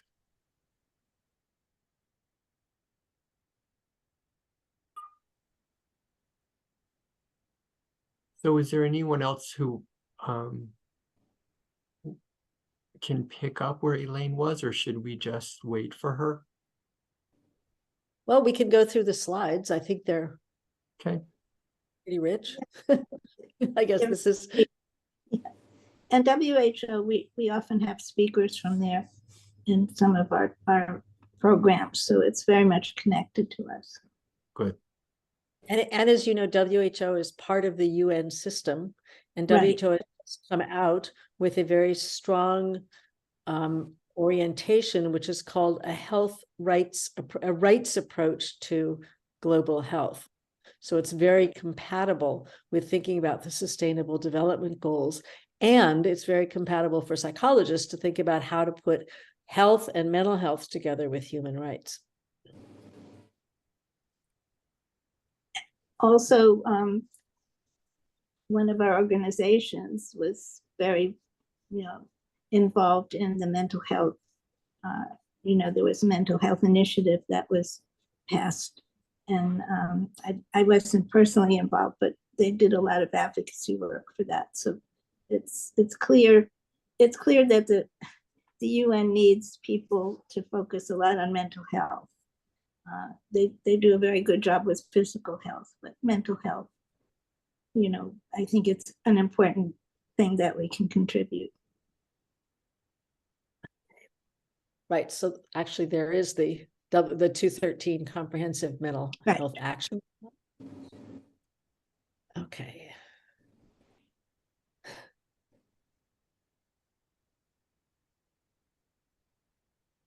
I guess shall I just go through the slides and Sure, we can that sounds fill us in. That's a good idea, I think. Okay, so this is the recognition of mental health, the UN.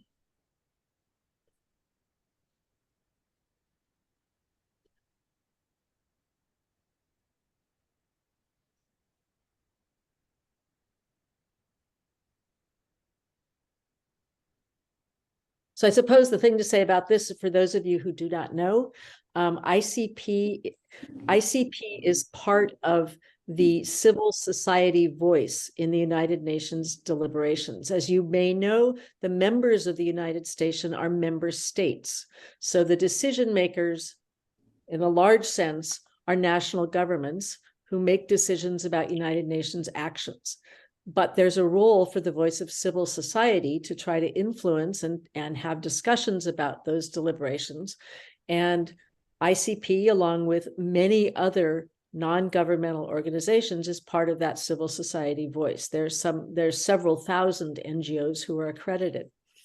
Along with ICP, there are a number of other psychology organizations that are accredited at the United Nations, and together they have formed the Psychology Coalition at the United Nations, with the very strong belief and reality that having a larger voice of all the organizations combined together will give a stronger voice.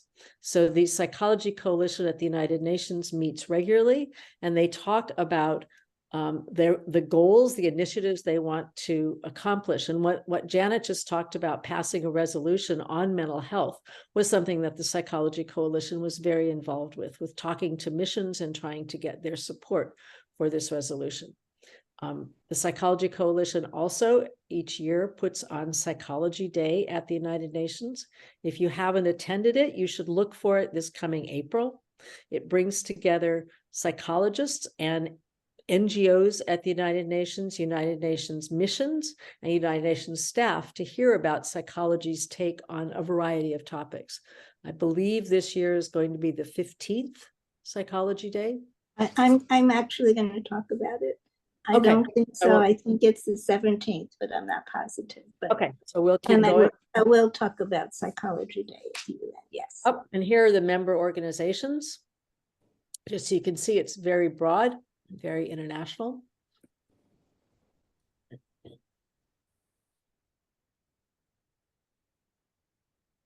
Okay, so Janet, you're going to talk about this, so I'll go through this part quickly. Okay.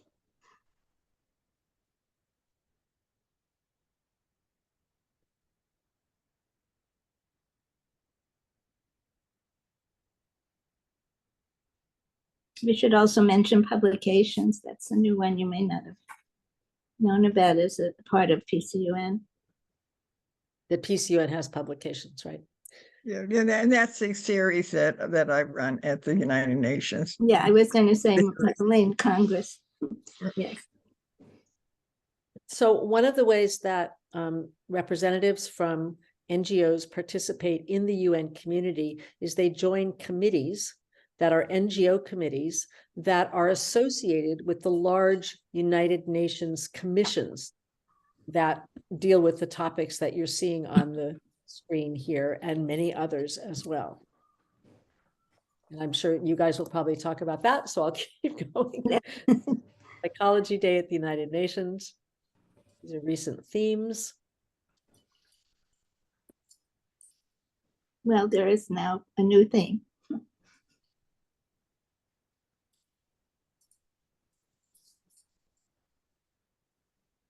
See that Elaine has joined us again. Well, I'm on my iPad. I'm still not sure what happened on my laptop. So Elaine, we ran through all of the slides. Yeah, I noticed. Thank you very much. Mary to the rescue. So are there any questions about anything that was there? We're going to talk a little bit more about how the UN functions a little later if my slides come up. But are there any questions about the basic functioning of the UN and how psychologists enter into it? Okay, if not, I think Dr. Sanders was scheduled to go on next, followed by Dr. Siegel. Is that correct? Yes. So Dr. Sanders, you have the floor. Take it away. Thank you. Can you hear me? Yes? Yes, we can. Okay. Yep. Hello, friends. As you know now, we thought it would be helpful to make the PowerPoints about the structure and functions of the United Nations come alive by giving you a few examples of our activities as ICP representatives. So here are 3 recent activities that I have been involved in as a member of the NGO Committee on Migration, of which I am a co-founder. We have 3 founding mothers, 2 refugees, myself and Eva Richter, and from Germany and Austria, and 1 migrant mother from Argentina, Rosita Resnick. So, and this was founded in 2007. So last April, that's example 1, coinciding with Psychology at the UN month, I organized our committees, the NGO Committee on Migration, monthly meeting on the topic of psychology and people on the move. The idea was to highlight the way that psychologists in different ways act as healers of the many mental health issues migrants and refugees are exposed to and have to endure as they're forced to leave their homes, engage on dangerous journeys, and deal with situations in countries of transition and destination. We were fortunate to have our own Dr. Rashmi Jaipal give a description of psychology to our members of the whole organization and our guests, a description as it relates to migration noting especially the role of clinical psychology and cross-cultural psychology, and sharing recommendations for national governments, especially on getting past xenophobia, for example, via joint community initiatives. A second example of my activities as an ICP rep happened last June during the 53rd session of the UN Human Rights Council in Geneva. During that session, Mexico introduced a resolution on the human rights of migrants, prevention and accountability for human rights violations in transit. Why in transit? Because among the most serious traumas migrants and refugees experience happen while they are on the move. Exposure to trafficking, detention at borders, separation, torture, and even death. Mexico wanted to get that resolution passed by unanimous consent of the participating states there at the Human Rights Council in Geneva. And NGOs on both sides of the Atlantic were eager to help Mexico achieve that goal by indicating their strong support. The NGO committee has a long history of partnering with Mexico, and this resolution offered another welcome opportunity. As chair emerita of our committee, I sent a note to Mexico's Geneva representative, who was shepherding the resolution through the negotiations, emphasizing our strong support of the zero draft. You know, that's what people have to, what the governments have to agree on. Then it becomes an official resolution. Many other NGOs did likewise, to emphasize to all governments that civil society considered the adoption critical to the protection of migrants in transit and their human rights.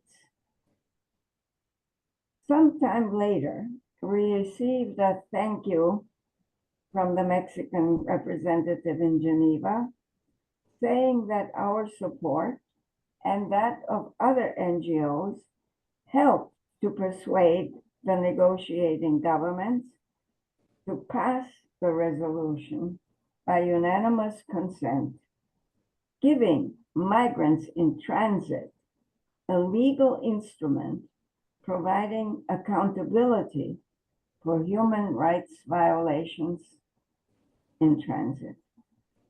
So that was another type of activity we do. Because obviously, mental health and the healing of trauma all are part of, you know, ensuring that migrants and refugees have human rights, including those especially in transit. And the third example is my co-authored contribution to an Elsevier publication released just this August, entitled Psychosocial Experiences and Adjustment of Migrants Coming to the USA. Our chapter is entitled Doing What Matters, the NGO Committee on Migration. By the way, the book has 4 psychology editors, and I was happy to notice, I think Harold talked about this in the previous session, that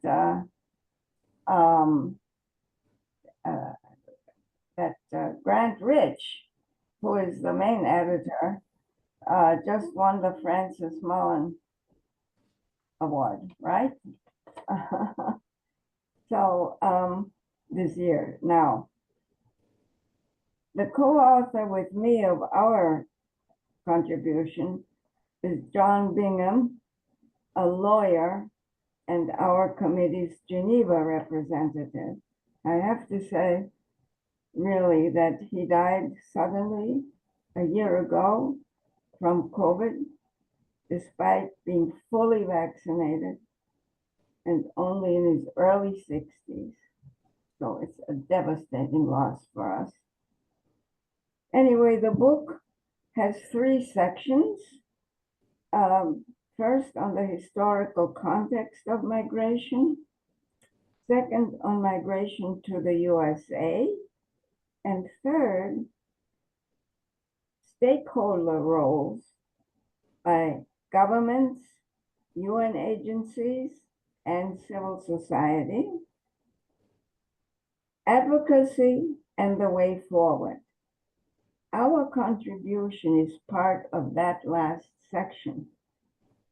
It discusses the role of NGOs and civil society in addressing the issues migrants and refugees face, with specific references to the importance of psychology and psychologists working together with educators, social workers, legal experts, and humanitarian actors in providing support and solutions for migrants and refugees, protection of their human rights, including food, shelter, education, and physical and mental health, especially as a textbook for students preparing to become psychologists. Hopefully, they will find both the book and our contribution useful. Thank you.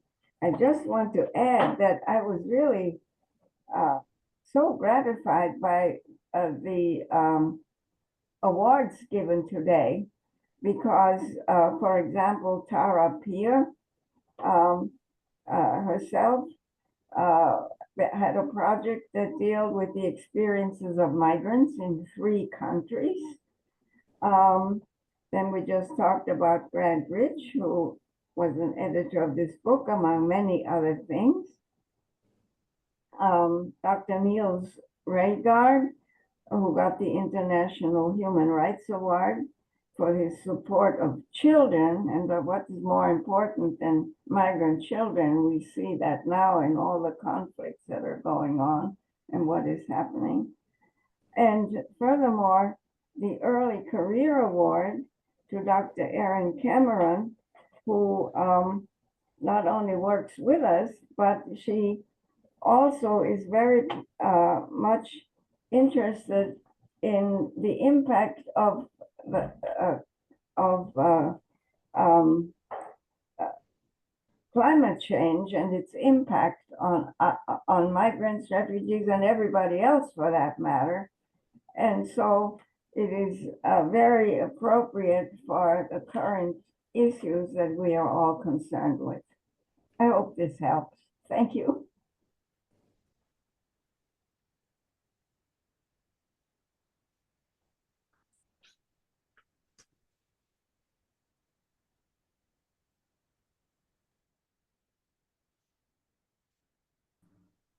I want to thank Eva for that very helpful and insightful presentation. We respect the immense and the long and determined work she has done on behalf of migrants. We respect her personal history too, and we rejoice with her in the ability to do something about it. Thanks so much, Eva. We appreciate that presentation very much. Next, we have Dr. Siegel. Thank you. And I must say, I was very impressed by Eva's presentation. It was very enlightening. Since I have joined the UN, I've been a member of the ICP team for the past few years. and I've joined and participated in a number of NGO committees, particularly the NGO Committee on Aging New York, which is one that not only puts on a major presentation each year, the International Day of Older Persons, and works very closely with UN personnel, as well as working with the Argentine mission. And it advocates for the Convention for the Rights of Older Persons. And the convention is basically, as I think Eva sort of referred to, it's setting out the conditions in terms of what countries have to do. And then they send out experts to find out if they're actually following the convention. So far, they haven't been successful. It takes a long time at the UN to get this, but globally, it's certainly necessary. I've also been involved in the NGO Committee on the Family and the NGO Committee on Age, and the Committee on the Status of Women, and the NGO Committee on Children's Rights, which also does a lot of advocacy work. And I am very active in PCUN, which, as Mary mentioned, is a psychological coalition of NGOs accredited to the UN. I chair the PCUN Program Committee. In collaboration, we have volunteer co-chairs each year. In collaboration with the committee, we develop and present and we implement the annual Psychology Day at the UN event. Originally, this event was presented at the UN building itself. We generally had about 450 people in the audience, and it was a very, very involved process. But since the pandemic, the Psychology Day at the UN has become virtual. And the themes for Psychology Day reflect present concerns at the UN, and in the past included topics that Mary mentioned, such as gender equity, climate change, and global peace and conflict resolution, which was in 2023 and obviously is more relevant than ever now. Recent Psychology Day events have attracted between 1,500 and 2,000 registrants from over 80 countries. Speakers have been selected by PCUN and the program committee from various countries around the world, and UN missions are co-sponsors of the event, as is ICP. So today, I'm very pleased to announce that the theme for Psychology Day at the United Nations 2024 is Reducing Global Inequalities Through Education, psychological contributions. This particular topic came out of a presentation by the current current president of the General Assembly, who said that education is crucial and that we should spend more time on that. So we will be continuing to look for speakers, and we will have this sometime in April. It's usually the third week, or generally the third or fourth week. Did I hear something? Okay. Throughout all of our activities, interns play a significant role. And with Dr. Kloner, I was the intern coordinator, co-coordinator through the pandemic and following, where we did recruit a number of interns. And in the past, interns, for example, have participated in creating and making a reality of the social media subcommittee of PCUN, which is used to publicize psychology, as well as many of the events that PCUN puts on. We actually had an intern who advocated to a mission for children as part of the migration committee. And also they've been all very, very much involved in the planning for all Psychology Day events. So we are looking forward. We are in the process now as the ICP team of recruiting. We've had a number of applications around the world. So it's going to be an interesting experience with primarily remote, or a lot of people who are remote as interns, to participate in all of our activities. And they are an integral part of our team. Thank you.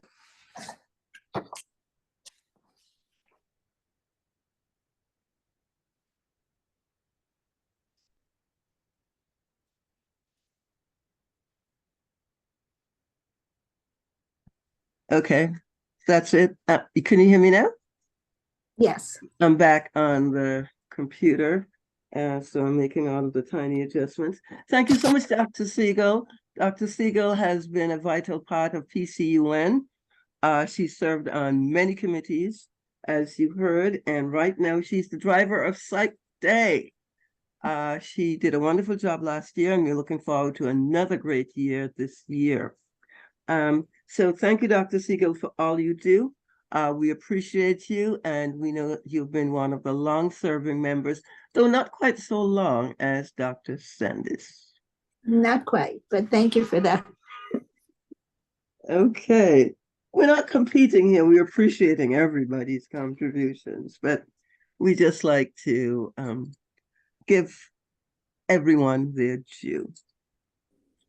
Okay, so I think that leaves me, it leaves my presentation. And just, is Mary on? Just as a safeguard, I just emailed my PowerPoint to Mary, just in case there are problems.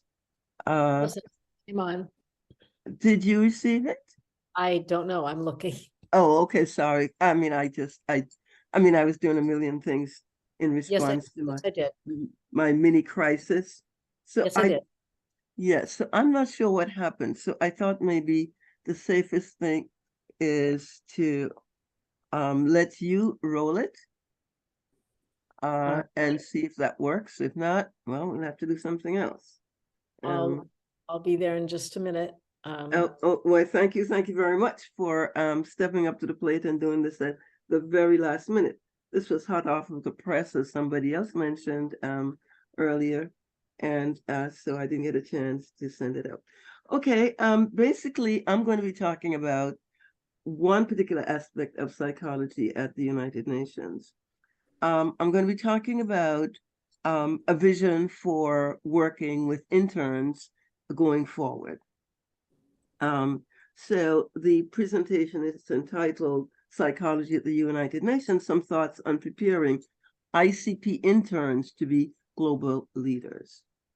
And we start that off by looking at the operating organizations of the United Nations. This is an older model, but in my quick search to find an operating model, this was the best one that I could find. Because it identifies some of the organs and organizations of the UN in some sort of relationship. Next slide, please. Yes. Okay, so this is an old model, and notice that the Secretary General here is incorrect according to our present appointments. So Ban Ki-moon was South Korean and worked from 2007 to 2016. And now, of course, we have, excuse me, Antonio Guterres in that role. He's the chief administrator presiding over the UN, and linked to him is the Security Council. The Security Council has about 15 members, and 5 are permanent, and the others rotate in and out. And these 5 permanent members have veto power. They can veto what's going on in the UN. And so if you've been listening to some of the discussions about the structure of the UN, you've probably heard that Macron in France has suggested that we rethink that structure under certain circumstances. So the League of Nations preceded the UN. The United Nations is certainly an improvement on the League of Nations, but it's not perfect. It's a heuristic model, as is everything humankind's do. And so this is what we have at the current time. The 5 permanent members are France, China, Russia, America, and the UK. No surprises there. Under the Security Council, we have the General Assembly, and I was pleased to be able to observe the 78th 77th or the 78th leader of the General Assembly being installed, because I was working with the United Nations at that time, and also because he is from Trinidad and Tobago. The General Assembly is composed of about 193 countries, and they all present and vote and have broad discussions about a variety of things. There's the International Court of Criminal Justice that comes out of the General Assembly. I mention that because if I have a moment later, I'll talk about how that's operating currently in my neighboring. I'm from Antigua, Montserrat, Virgin Islands, and a neighboring country, Guyana, just sent a plea to the International Court of Justice. So if we have a chance later, we'll talk about that a little bit as a case study. But that's where nations can take some of the problems they may have with other nations and get some kind of ruling. The International Criminal Court, most of us know about that, and that happens with the wars and the big thing. A major organ for us as an NGO is the Economic and Social Council, known as ECOSOC. So if you're around an NGO, ECOSOC, are you in consultation with ECOSOC? Yes. Do you have accreditation by ECOSOC? Yes, no, that's the big thing. So NGOs all come out of the Economic and Social Council. They run all of the NGOs.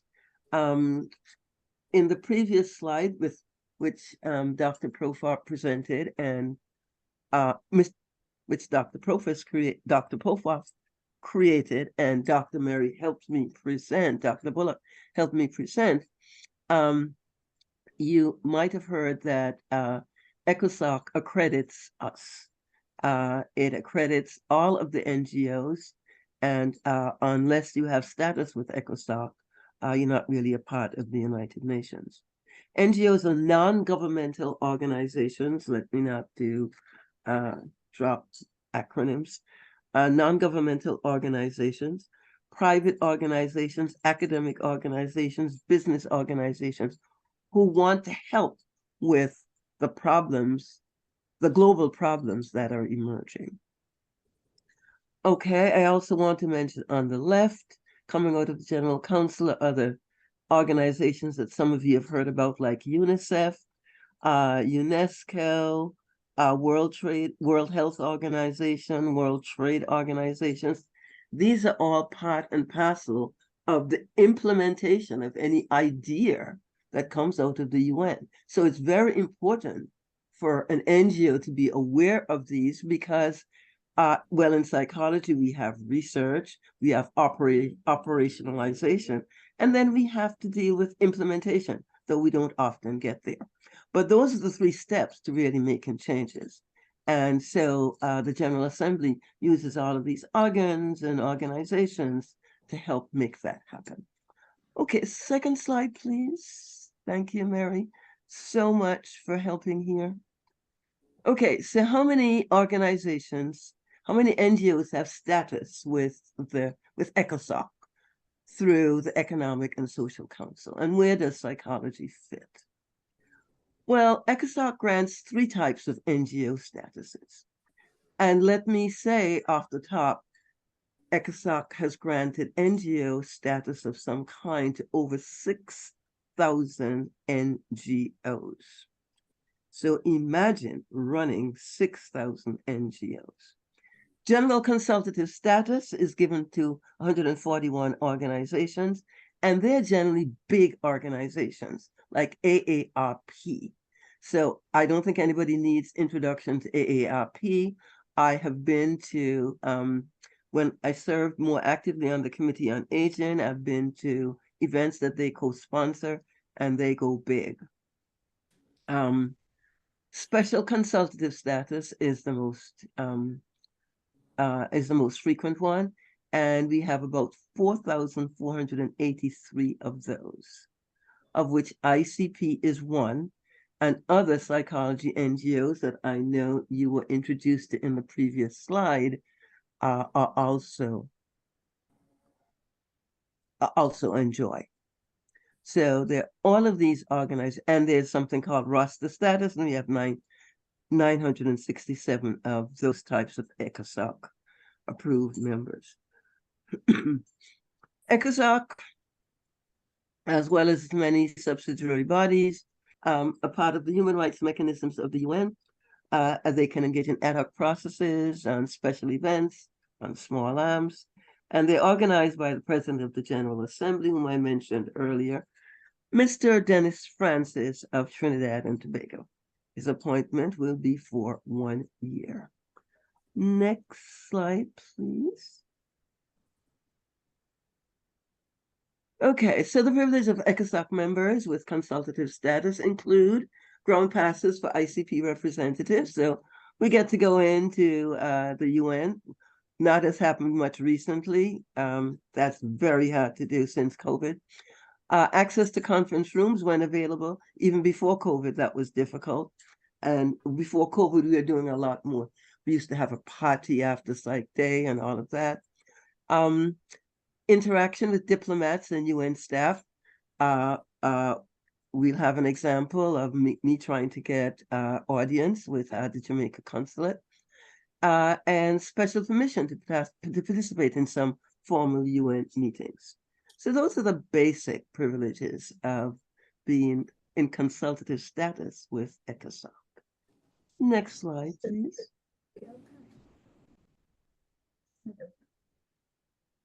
Okay, so some issues with ECOSOC. I don't know how closely, what news you listen to, what, if you go to the UN website or, well, the UN has been in the news recently because they're very much part of the two major conflicts going on in the world. And a lot of people and journalists have been sounding off on what the UN can and cannot do. I just want to point out one issue with ECOSOC. ECOSOC was supposed to be organizing all of these organizations, and over time it has lost power. It's a very unwieldy organization to handle with over 6,000 NGOs. And in particular, the World Bank and the International Monetary Fund have been acting more and more independently of ECOSOC and the General Assembly. Somebody described them as their own financial security council. So this has become a problem. I mention this only because we psychologists do research and we have lots of good ideas, many of which we heard this morning, and we have to operationalize these ideas in order to do research, but we have to implement them in order to be effective. And that always has a bill, a price, a dollar figure on it. And we don't hear too much about that. We hear about millions and billions of dollars that are thrown at a particular problem. But as we know, that has to be broken down. And if you really plan to make a change and implement something, it has a very real cost. So the role of the World Bank and the Monetary Fund are very important. And they were not on the previous slide. I'm not sure why, but everything wasn't on there. Just the relationship between the World Bank and the Monetary Fund. The International Monetary Fund is funded by all members of the General Assembly. They have to pay their dues. And but the World Bank is there to make money. It has private organizations, and it has about 3 or 4 times as much money as the International Monetary Fund. The powers are very different. Maybe I should just say one more thing. The World Bank and the International Monetary Fund has a lot to do with the financial restructuring of many, many countries, especially the ones who were traditionally part of what used to be the Third World or who are now in the Global South. And so that's where they are very important. If we get to the Guyana example, we'll talk about that. Okay, ECOSOC has more divisions and missions that it can manage effectively. Basically, I said that. And I've made the point that funding is more powerful than promises. So next slide, please.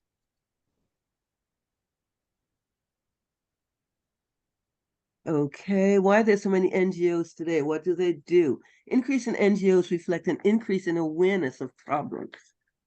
It also reflects an increase in awareness that enough is not being done to solve them by the traditional people assigned to do so. It also reflects an increase in what various organizations know they can do. And 4, it reflects a mobilization of professionals across different areas. We heard a little bit of that from Dr. Santis, that are working together to try to make a difference. Generally, when you're trying to be effective in any way, you've got to set up a coalitions of various kinds. So those are some of the raison d'etre for the 6,000 NGOs. Mary, thank you so much for moving the slide along. Next one, please.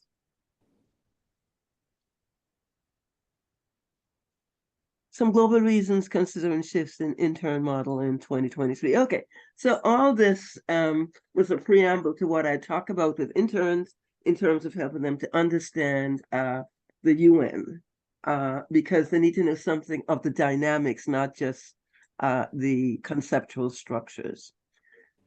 So why am I considering a shift in intern models? I'm considering a shift because there's a major change in the magnitude of generational knowledge. I think most of you know this. We've gone through unparalleled changes in the last few decades, last century, that match none in human history. And this is now showing up in a lot of various generational differences, including differences in generation as a function of knowledge. So we have the people who are born with iPhones and computers, and those of us who are still saying, oops, what's that? So till we have changes in the ease of global communications, we have indeed become one world in many ways in terms of communications. McClellan used to talk about the global village. Changes in social, community, and national expectations. We have seen a shift from a colonial past to lots of independent nations. As I heard the speakers this morning talk about their experiences, including Dr. Tan. I did GCEs and O-levels. The British Empire was really powerful. And I remember my ex-husband is Nigerian. And I remember when I walked into his apartment for the first time, the same graduate textbook that I had used in Antigua was on his bookshelf that he had brought from Nigeria. The British educational system was powerful. It was universal. And in many ways, it worked. I have no problems with having been a part of that system. So we have changes now in social, community, and national expectations. All of these countries now have their own educational systems, and we all have our own sets of exams. And we have different expectations about who is going to control our educational systems, our production, et cetera, et cetera. And then we have changes in stress levels in many countries. Despite Neil's concern, stress is something we experience. So at the experiential level, there is no non-communication globally, but some may be concerned about the choice of word. So changes in suffering, in deprivation, in ability to experience well-being is happening in many countries around the world as a function of climate disasters, which result in need for migration, wars, and all of the many structural problems that have been put in place in many countries. Okay, next slide, please. Okay, so the old model of interns Elaine, sorry to interrupt. Could I just, we're scheduled to finish in about 5 minutes. Is that going to work? Oh, absolutely not. Okay, all right. No, I'm gonna make it work. Okay, okay. The old model was shadowing experts at the UN. Next slide, please. So you followed an expert, you did what they did. What has happened since, especially since COVID, many meetings are now conducted online. International meetings meet seamlessly, and they allow for critical opportunities to relate and speak across differences and identify commonalities. Opportunities to face together differential and existential crises that would threaten humankind as we know it are possible. Next slide, please.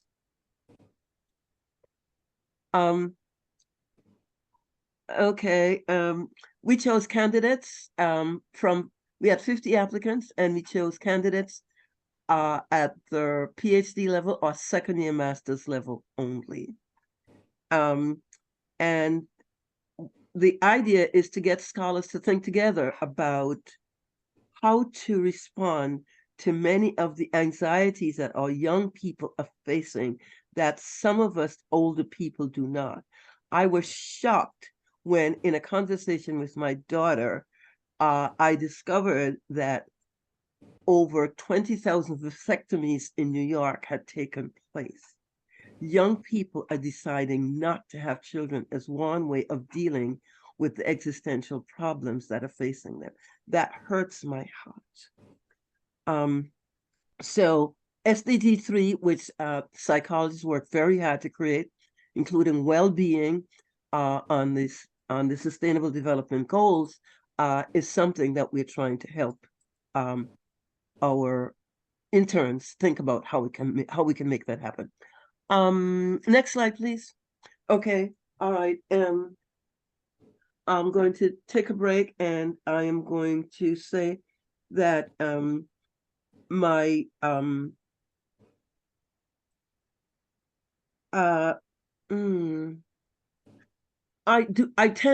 attend conferences outside of psychology habitually. I mentioned the 17th annual county conference that I attended a couple of weeks ago and presented at coming out of the University of the West Indies. Another conference is the 24th annual conference in the Americas that comes out of the University of Georgia. And then there is the 22nd Wall Street Summit Conference that I attended earlier this year at the Cornell Club. All of these conferences are multidisciplinary and international in scope. And I was the only psychologist. And their energy, their intensity on focusing on providing real solutions to specific global problems is inspiring, refreshing, and realistic. Very little virtual signaling. A lot of thoughtful projects. Okay, so some of the things that interns then would be directed to do would be to set up coalitions. We've heard that from Dr. Santis, and we heard that in the earlier presentations today. Psychology has an inward-facing focus. We talk to psychologists and we talk about our status as a science. That is not helping folk. We need to take information that we have gleaned and help folk, present it to folk, do something to help folk. And that's something that I would challenge interns to look at. What more can we do to help people in concrete ways? There's a plethora of social psychological research from the Milgram study, the Sharif study, the Ash study, back to Lewin, the person and the situation, and their leadership studies that we can glean and share. We do not share the information, we do more research. Earlier in the conference, I pointed out that we have taught marketing how to spread an idea, but we don't spread ideas. So again, I'm going to leave you to think about that. But that's something that I would be encouraging. I would be encouraging interns to do. We have to move the needle forward, and we have to take responsibility for doing more. Recently, I participated in getting the resolution on mental health and psychosocial support passed. And I was able to work with the ambassadors from Trinidad and Tobago and Jamaica. And that was a victory for psychology. It was passed, and our efforts were not in vain. PCUN provides a very good platform for democratic discussions. We're able to bring to the table ideas and positions from the various psychology organizations, and they do get a hearing, and a final vote is taken, and a democratic process is observed. So I salute psychology on that. And Mary, if we can just do the last 3 slides, they're just visuals that will take us a little bit to the UN. That's it.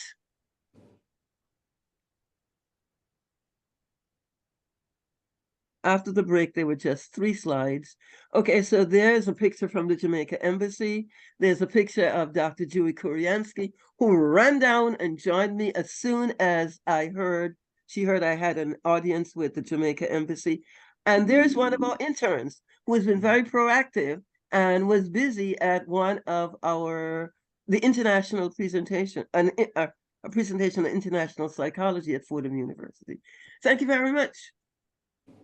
Okay, great. Thank you, Elaine, Eva, Janet, and Elizabeth. I just would like to add, only because in the spirit of time we need to move, that the UN group and representatives and interns will be having office hours that will be held virtually on the ICP webpage.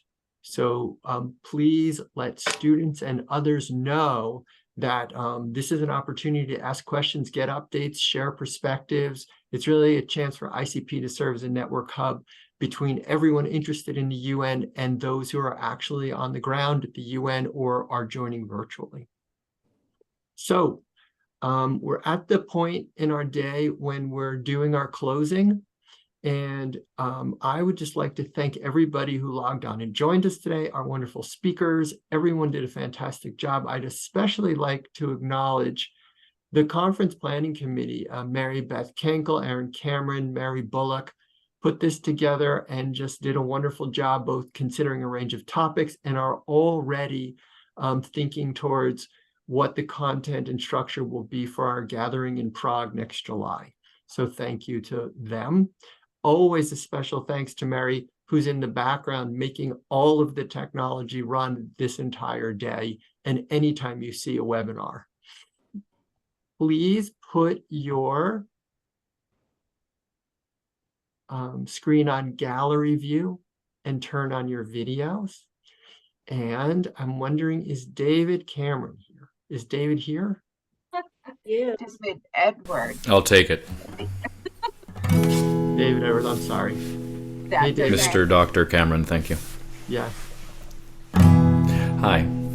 I'm honored to be back and hope that my voice comes with me because I lost it about a week ago. I'm a teacher and poof, it went a few days ago, and I've been hoping to bring it back to sing this song with you all. We've done it a couple times now, and it really seemed to resonate. And so I hope you all brought your voices as well and are ready to sing. So yeah, if you want to unmute and join in. So this song is it's a bit of a call and response, but it's a little more free form.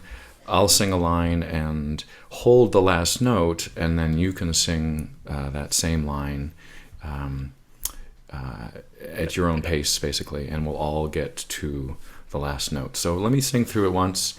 It's just a reminder for some of you. Excuse me. And so, may I be safe and hold myself in kindness. May I be well, and may I have peace.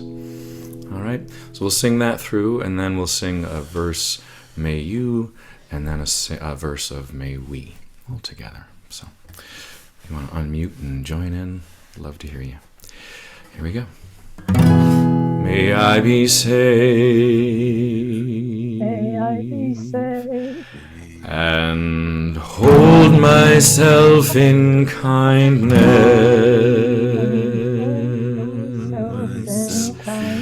May I be well, and may I have peace.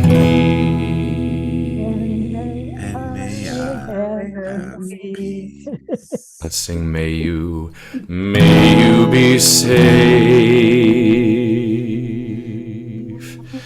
and hold yourselves in kindness. Hold yourself in kindness.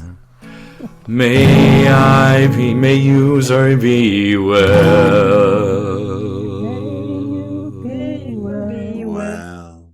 and may you have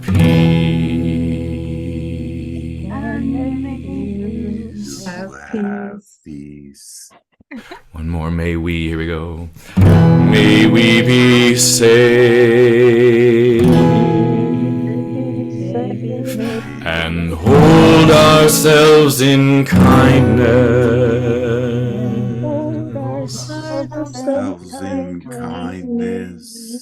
May we be well,